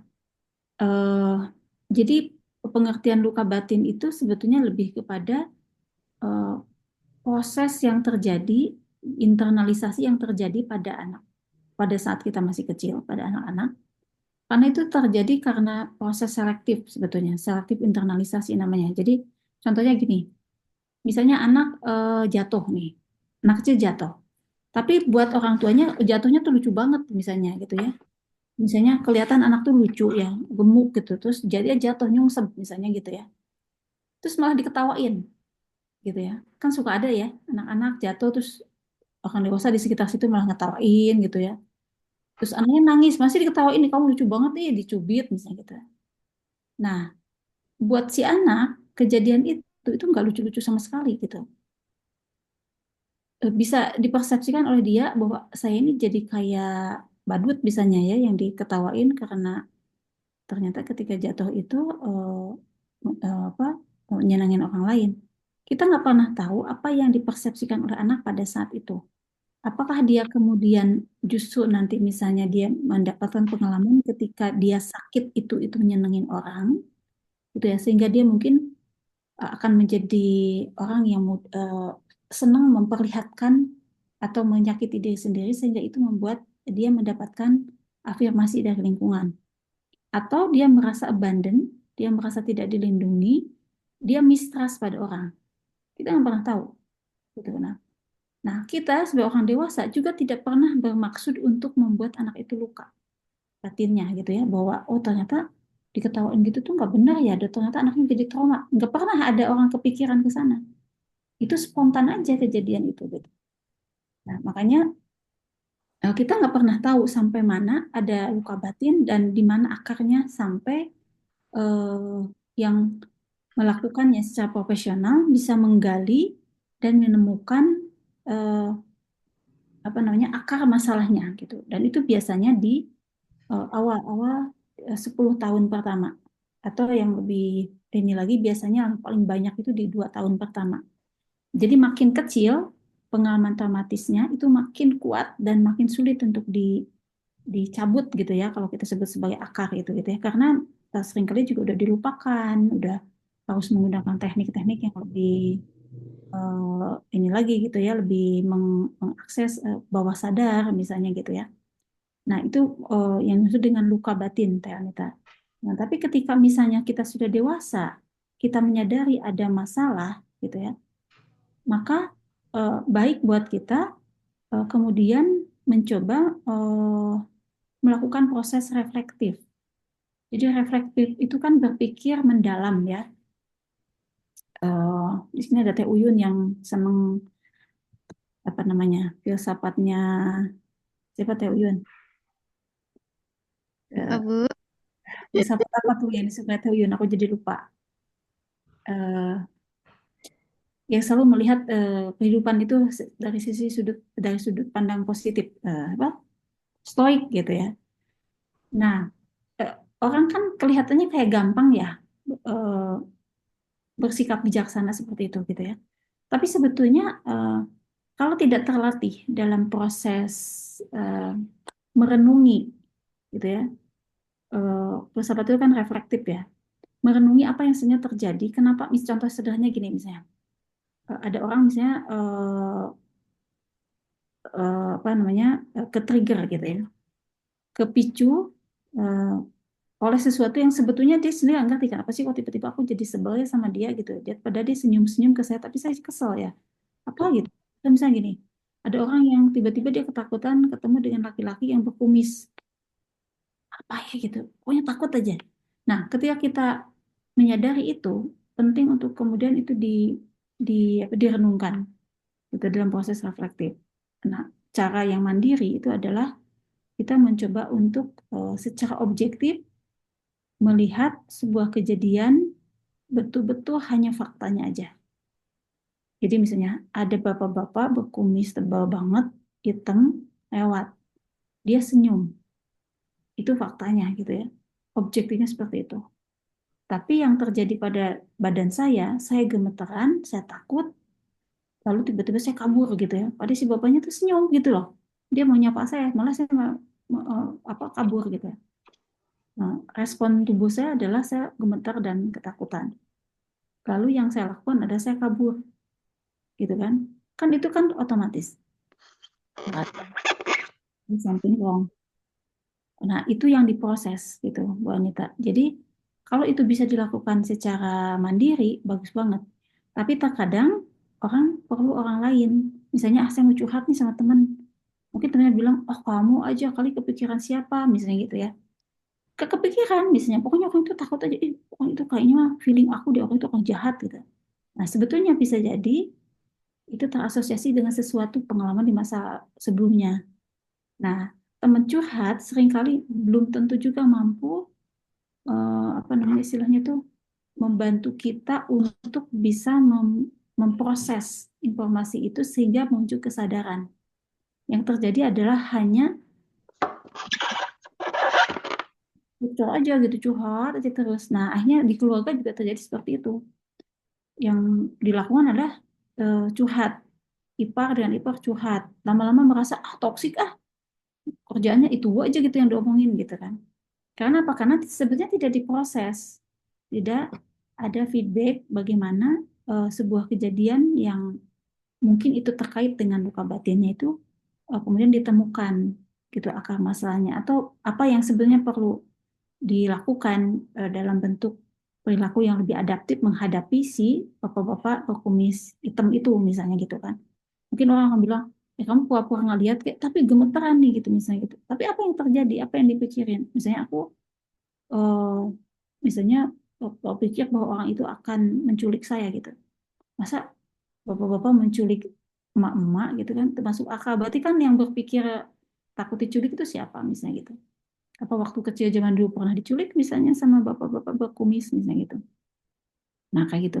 Nah itu kan processing seperti itu tidak dilakukan kalau hanya sekedar bertemu dengan teman curhat gitu ya di keluarga juga kadang-kadang bias gitu mungkin dinasehati lah dimarahin dan lain-lain itu malah jadi membuat masalah lebih rumit gitu. Nah karena itu sesederhana menemukan akar gitu ya masalah yang kelihatannya kayak simple aja itu juga tidak mudah, bisa jadi mungkin pengalamannya memang terjadinya sangat lama gitu.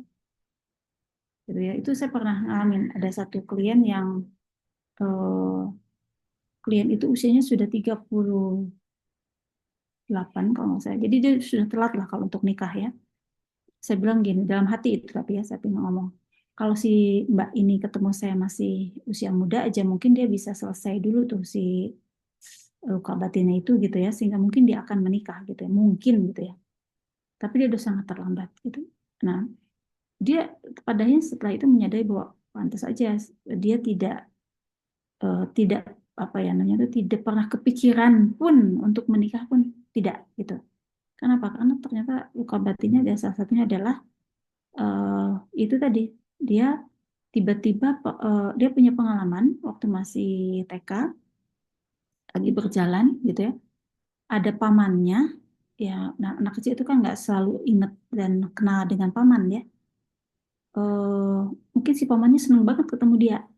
Tiba-tiba dia digendong, jadi dipangku secara tiba-tiba. Nah, kalau untuk anak kecil, tiba-tiba digendong, dipangku, dipeluk gitu, itu menakutkan. Gitu, apalagi tuh dari belakang gitu ya. Makanya kan kalau ada anak-anak yang nangis cirit-cirit, nah itu apa itu harus segera kita brief ya. Itu ketakutan beneran tuh buat dia. Jadi cuma kita kadang-kadang suka diketawain. Itu kan misalnya emang nggak apa-apa sih kamu misalnya somso amat sih gitu digendong nggak mau misalnya gitu ya. Nah ini tuh dia pengalaman itu menjadi trauma buat dia. Kagetnya digendong orang asing gitu ya meskipun kemudian dia orang itu tidak ngapa-ngapain gitu ya Tapi itu kemudian menjadi isu trust. Jadi dia sebenarnya mistrust terhadap sosok laki-laki, pada dia tuh sangat bangga dengan bapaknya dan dia dekat banget hubungan dengan bapaknya. Tapi dari situ ada bawah sadar dia yang membuat dia tidak pernah ingin dekat dengan seorang laki-laki gitu. Dan sampai akhirnya sampai dia dewasa pun dia dia tidak pernah punya ide kepikiran menikah pun tidak pernah kepikiran.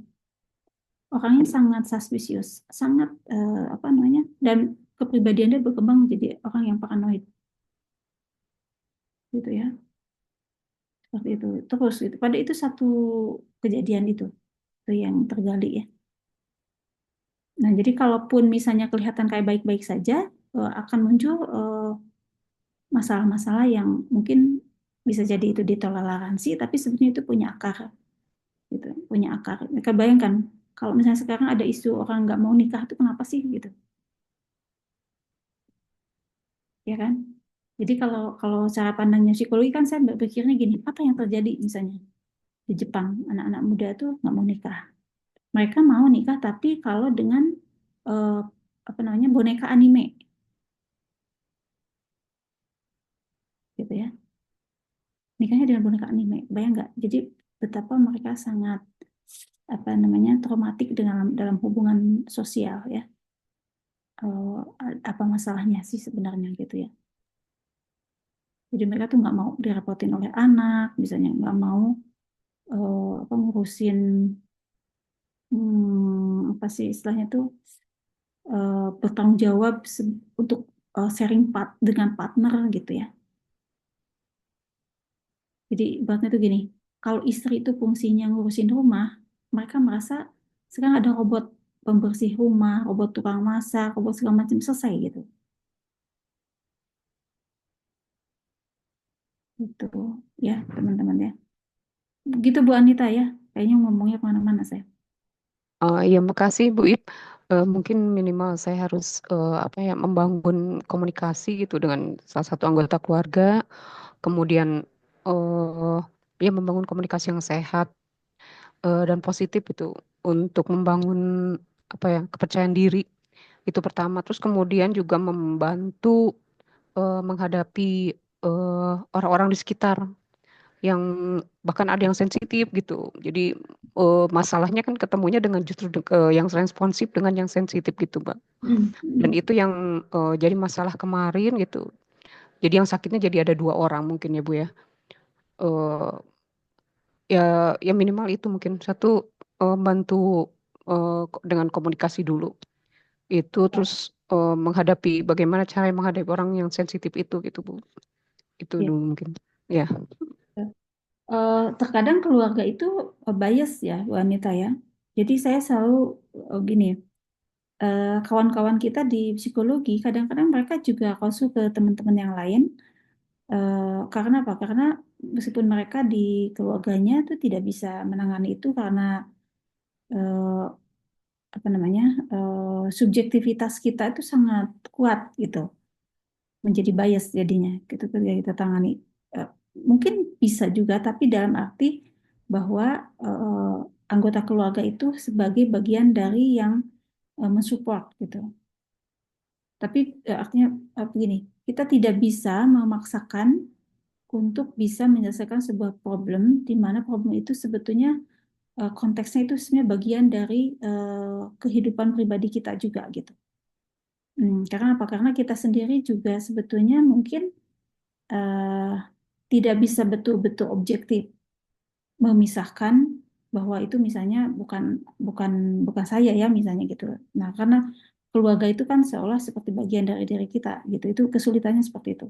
Sama seperti misalnya Bu Anita gini, saya punya punya keluarga misalnya adik gitu atau siapa gitu ya. Terus punya problem di mereka gitu.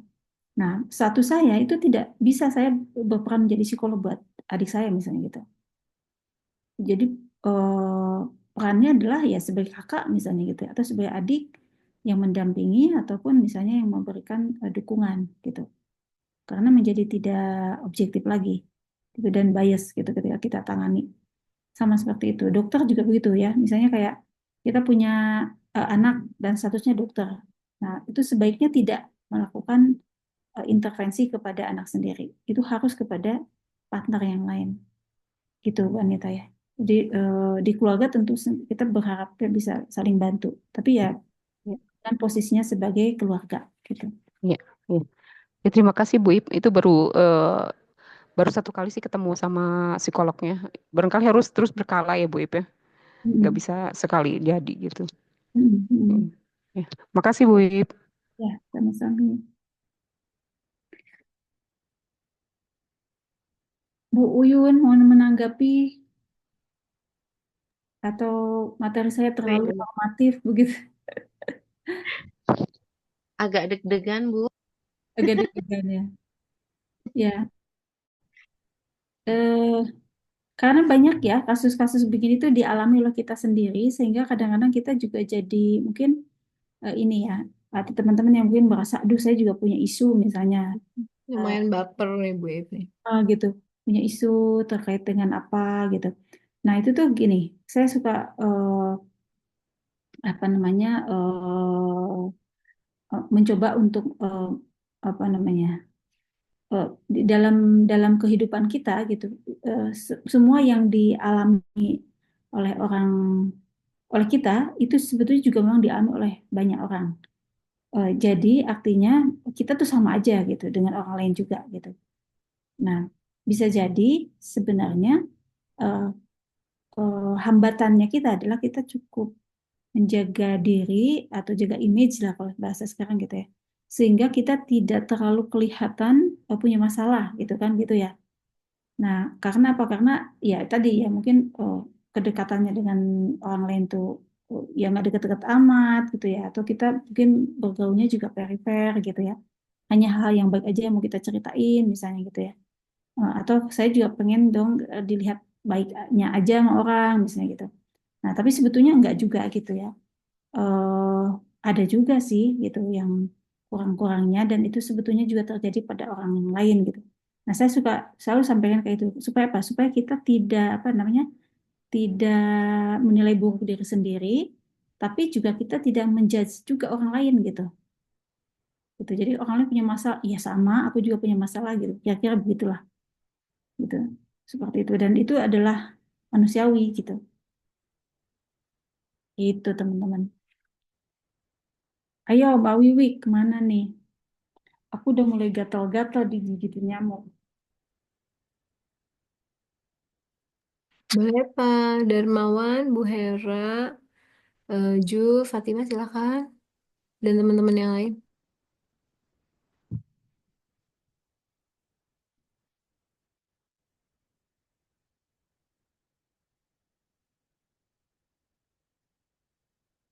Boleh langsung open mic saja ya kalau ada yang mau menanggapi. Gimana nih Pak Darmawan sebagai satu-satunya bapak-bapak di sini? Kalau saya cek isinya di sini ibu-ibu semua nih.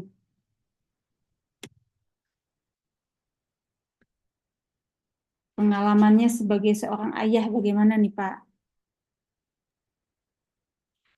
Masih itu, masih ketutup mic-nya. Masih di mute, Pak.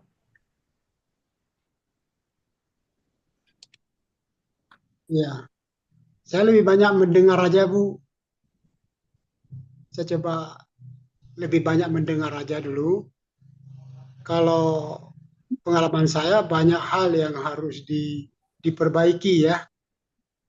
Kalau sekarang ini kan artinya yang perlu adalah balancing antara kehidupan nyata dengan dunia maya. Sekarang kan anak-anak muda sekarang kan zamannya milenial ya, menggunakan banyak ke media sosial.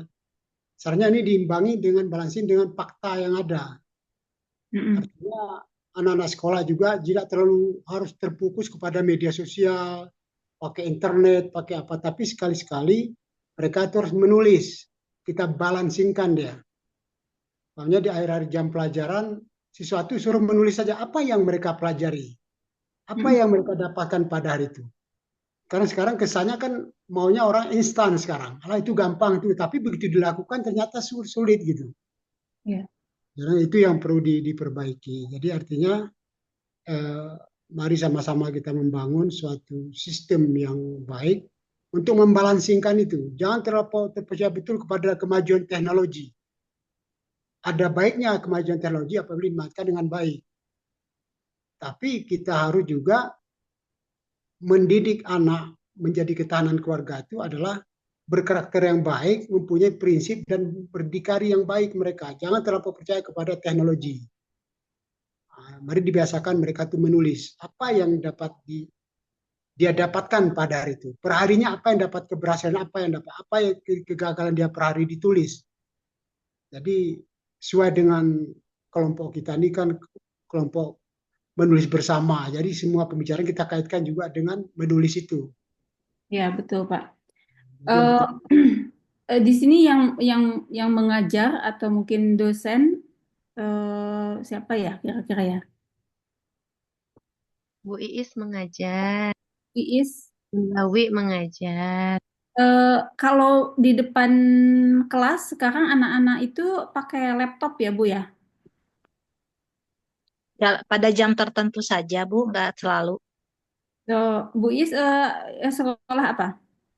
Di Motohari, di SD, Oh, enggak. Cerdas Motohari. Kalau untuk SD juga sudah mulai pakai laptop ya.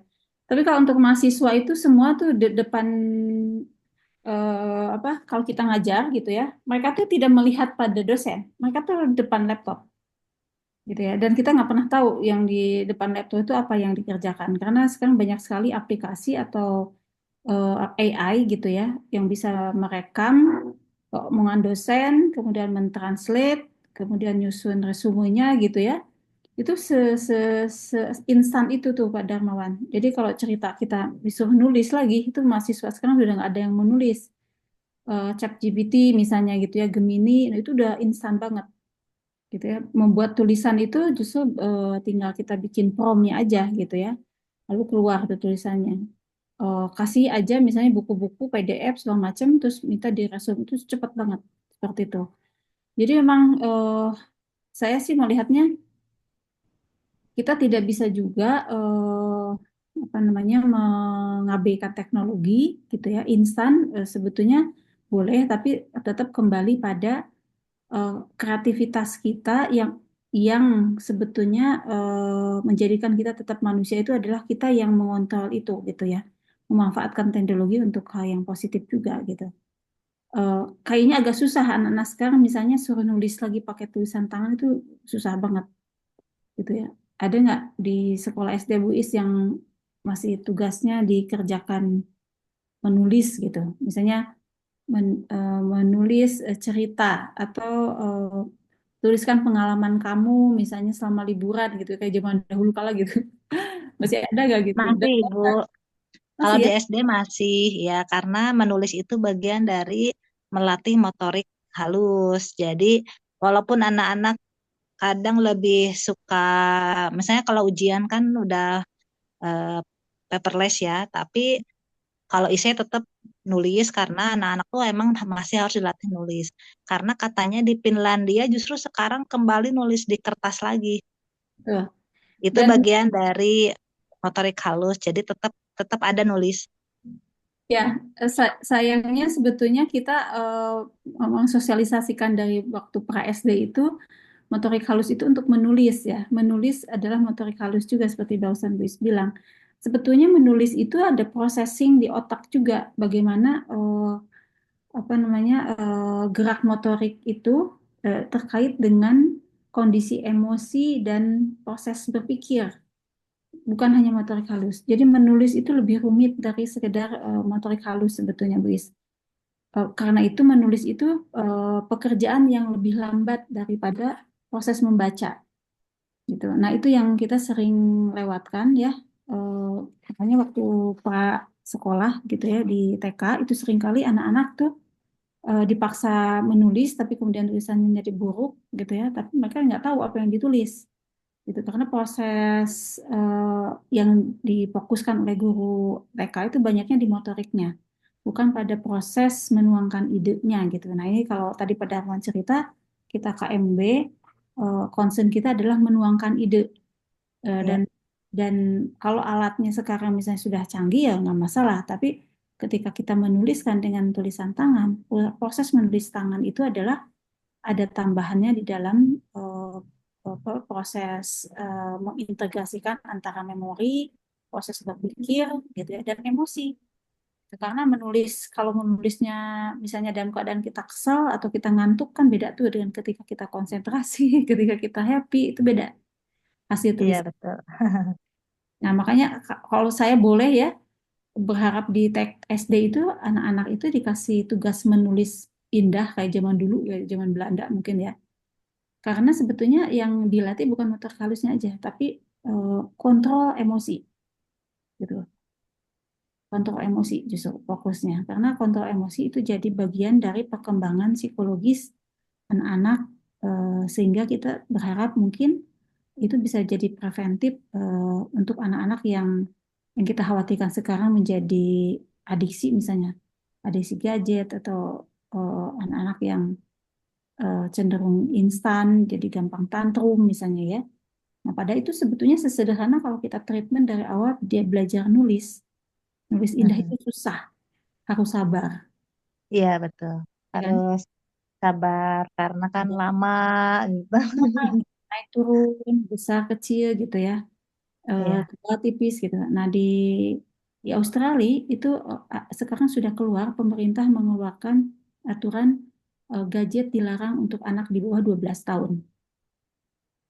Kebayang ya, kalau di Indonesia ini baru hebohnya justru ya anak-anak kecil itu pakai gadget gitu ya. Jadi susah kan jadinya kita ya. Sementara orang lain sudah jenuh dan merasakan bahwa itu ternyata berdampak buruk. Jadi harus sudah selesai dulu kemampuan mengontrol diri gitu, baru boleh pegang gadget. Kemampuan mengontrol diri itu usia sekitar 12 tahun. Itu jadi masa remaja awal itu sudah apa namanya sudah harus bisa kontrol diri. Nah, kalau di fase itu terlewatkan, jangan kaget kalau anak-anak kita mengalami adiksi game. Jadi kalau sekarang kenapa banyak judul sama apa itu lagi judul sama Jo, jol. pinjol. Nah, itu tuh sebetulnya ini panen aja, sebetulnya panen raya di eh, 20 tahun ke belakang ketika anak-anak itu sudah dikasih gadget waktu masih SD dan TK. Tuh, hasilnya ya sekarang ini. Jadi nggak sesederhana, oh mereka nggak tahu moralitas apa. Itu adiksi gitu. Karena tidak bisa kontrol diri. Gitu ya teman-teman. Jadi apa ya, kelihatannya kayak jadi kemana-mana ya materinya gitu. Tapi saya justru melihat apa ya, problem kita itu kita apa ya kesulitan untuk eh, memahamkan atau mengimplementasikan bahwa sudut pandang kita yang normatif itu sebetulnya eh, sangat urgent di mana eh, proses yang kita jalani sebagai orang tua itu harus konsisten gitu. Harus konsisten itu yang ternyata susah. Jadi misalnya kayak sederhananya gini, ketika kita ingin anak itu misalnya eh, apa ya, biasanya cita-cita orang tua yang suka cerita ke Bu Iis di sekolah SD apa sih? Cerita apa, Bu? Orang tua biasanya curhatnya kayak gimana gitu. Maksudnya curhat orang tua tentang anaknya atau curhat anak tentang orang tuanya? Orang tua tentang anaknya zaman Tentang anaknya. di apa namanya tuh di orang tua yang di sekolahnya Bu Iis. Kalau kalau sekarang sih sebenarnya orang tua itu lebih banyak cerita tentang perkembangan eh, emosi anak-anak ya Bu ya. Kalau kalau yang cerita akademik sepertinya nggak terlalu banyak. Justru lebih banyak sekarang kan problem-problem anak itu sekarang ke misalnya ini loh Bu, sekarang tuh ya yang saya rasakan itu tentang anak-anak tuh eh, mudah berantem sama teman karena mereka itu belum mampu berkomunikasi dengan baik dengan temannya. Jadi lebih lebih banyak salah paham. Akhirnya ya gitu sih. Dan itu tuh kalau eh, circle antar teman itu juga bikin hubungan pertemanan tuh rada rumit lah sekarang tuh. Kalau anak-anak sekarang tuh. Jadi Hmm. saya juga kadang memperhatikan mereka tuh harus dipahami betul ini masalahnya apa. Terus eh ya gitulah Bu. Anak-anak sekarang karena circle-circlean ya. Jadi udah gitu cara berkomunikasinya yang ditambah dengan ya mereka juga ada komunikasi di WhatsApp, dibawa ke sekolah tuh tinggal salah pahamnya gitu, Bu. Hmm, hmm. Karena karena mereka tidak pernah ngobrol langsung. Ya, harus diajarin ini Hmm. cara menyampaikan pendapat misalnya atau cara menegur teman atau cara menyampaikan keinginan yang yang bisa diterima temannya tanpa menyinggung teman lainnya. Hmm. Jadi sekarang tuh banyak anak yang tersinggung misalnya. Terus setelah diteliti, oh emang yang temennya satunya lagi juga cara negurnya juga Hmm. kurang bagus gitu. Hmm. Teman-teman ada yang mau nanggapin nggak kalau obrolan kita ini sebenarnya masih apa masih sangat terkait dengan tantangan zaman karena menggunakan gadget ya yang diobrolin saat Bu Iis ya. Ya, jadi sekarang itu ya Bu ya kalau saya memahami anak-anak sekarang itu adalah cara mereka berkomunikasi. Emang itu cukup terpengaruh oleh gadget. Kemudian kosakata yang mereka dapatkan dari media sosial juga kadang kan tidak semua orang sama apa yang ditonton. Jadi misalnya anak ini dapat kosakata apa, anak ini dapat kosakata apa. Terus yang satu menganggap itu kasar, yang satu menganggap itu biasa. Nah, perbedaan persepsi itu juga menghambat komunikasi. Kemudian belum lagi eh, intonasi suara atau gayanya yang langsung aja negur. Ya, Ya, kompleks lah, Bu. ya, ya itu karena budaya digitalisasi sekarang seperti itu, orang menyapa orang lain itu lewat medsos ya, dan itu semuanya serba singkat kan? Iya, Semuanya serba singkat. Jadi kalau saya orang Sunda misalnya gitu kan, itu kan ada istilah malapah gedang. Nah, ada yang tahu nggak malapah gedang? iya, iya. Jadi kalau mau ngobrol itu Betul. kan ada basa-basi ya. Kalau anak sekarang kan apaan sih basa-basi gitu ya. Itu yang penting gitu. Seperti sebetulnya itu adalah tahapan eh, sopan santun ketika kita berbicara gitu ya. Dan itu kan bisa disampaikan karena kita biasa berkomunikasi itu dulu kan secara langsung ya, tidak lewat media gitu.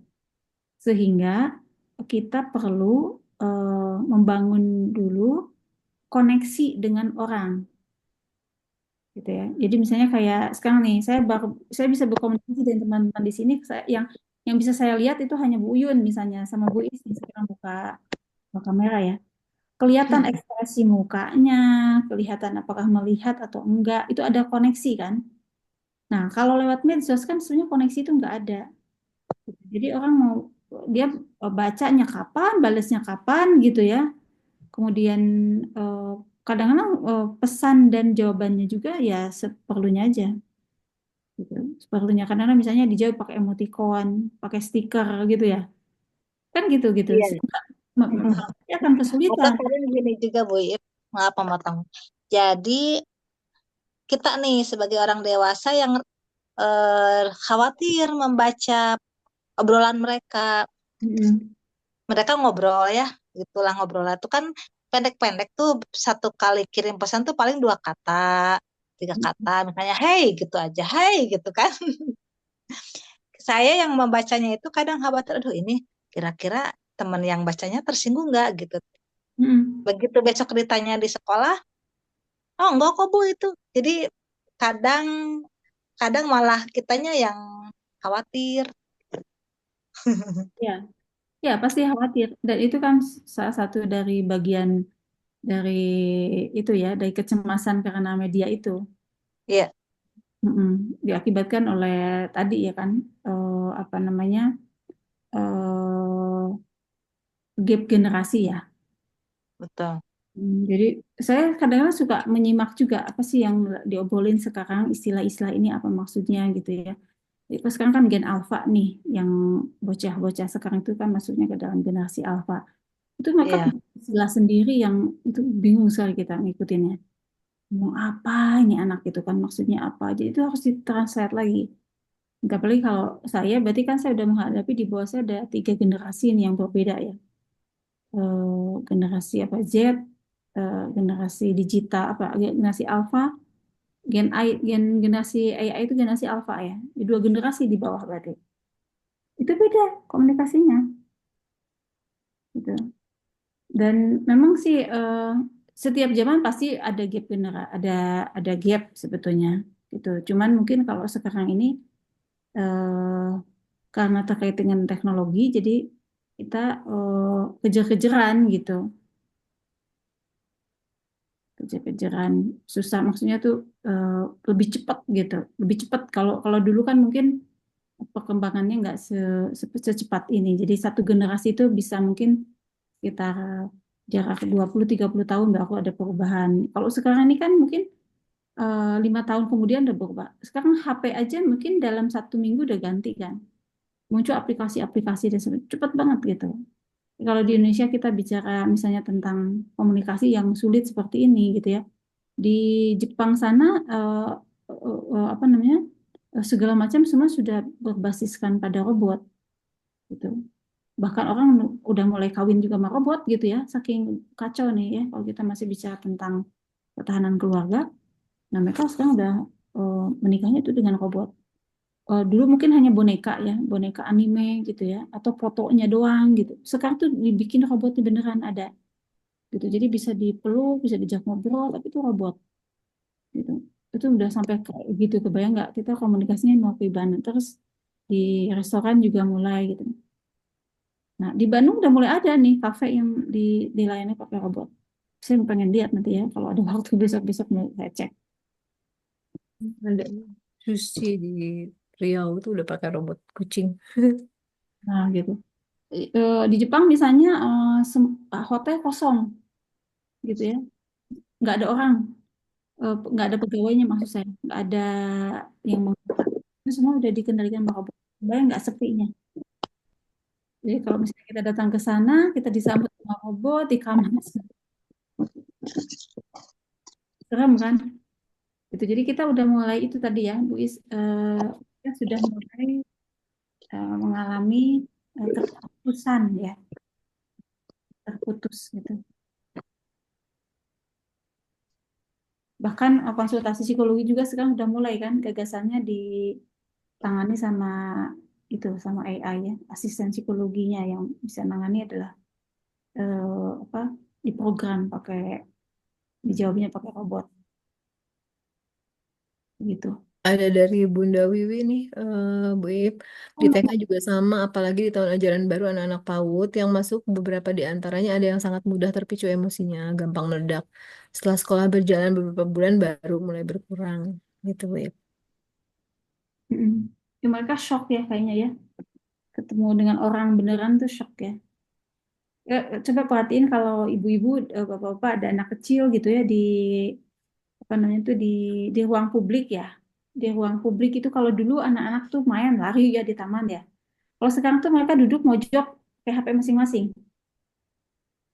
Iya, iya betul. Hmm. Jadi saya tuh kebayang nggak, saya tuh men- melakukan terapi keluarga, ayah, ibu, anak itu saya ajak main. Gitu. Dan si ayah itu bingung gimana cara main sama anak. Gitu. Terus kemudian adik kakak. Ya. Si adik kakak ini nggak tahu caranya main bareng dengan saudaranya. Padahal mereka tinggal bareng ya. Bahkan s- sebelumnya mungkin sekarang kan mungkin setahun atau beberapa bulan terakhir kayaknya bukan setahun ya. Itu sudah mulai tidur pisah ya. Tapi sebelum mereka tidurnya bahkan sekamar. Tapi diajak main, mereka komunikasi itu nggak nyambung. Nah, kebayang dengan orang asing gitu. Karena apa? Karena ya gadget ya kita juga karena kayak di rumah kan kita kebanyakan sama pasangan WA-an apa ketemu bawa langsung nih gawat nih. Iya. Dan Nah, itu misalnya Bu Ip, kita terbatasi oleh waktu, kita jadwalkan sampai jam 9 ya, kita sudah jam 9 lewat 3 menit. Terima kasih banyak Bu Ip atas sharingnya dan semua yang hadir. Mudah-mudahan insya Allah ini akan banyak sekali manfaatnya untuk kita dan mudah-mudahan juga obrolan-obrolan tepas ini berkelanjutan ya teman-teman. Jadi kita bisa saling memberikan manfaat, kemudian saling bersilaturahmi juga. Hari ini tuh saya kehilangan dua teman gitu, SMA dua-duanya gitu, dan rasanya kalau sudah begitu terasa ya memang kita tuh suka kurang silaturahmi gitu. Jadi mudah-mudahan kita bisa jalin dari sini juga. Kita foto dulu yuk semuanya. Apakah ada bersedia semuanya open mic? Ini banyak loh, Bu Ip. Alhamdulillah 19 orang. Ya masih hadir. PPT-nya, oh terima kasih. PPT-nya boleh di-download dan boleh dimanfaatkan lagi. Terima kasih banyak, Bu Ip. Ayo kita foto dulu. eh Bisa bantu nggak Ya, fotonya? boleh. Fotonya Yang masih mau open cam, ada lagi? bukan. Kamu pakai avatar kayak Bupal. Iya lucu-lucuan. Oh, Yun tadi udah lempar reaction kayaknya, reaction efek. Gimana sih cara masukin avatarnya? Oh, ini bisa. Oh, udah nggak ada yang mau open. Oh, ada Bulia ya. Oke. Ada lagi yang lain? Ditunggu kalau ada. Oh, Teh Anita ya.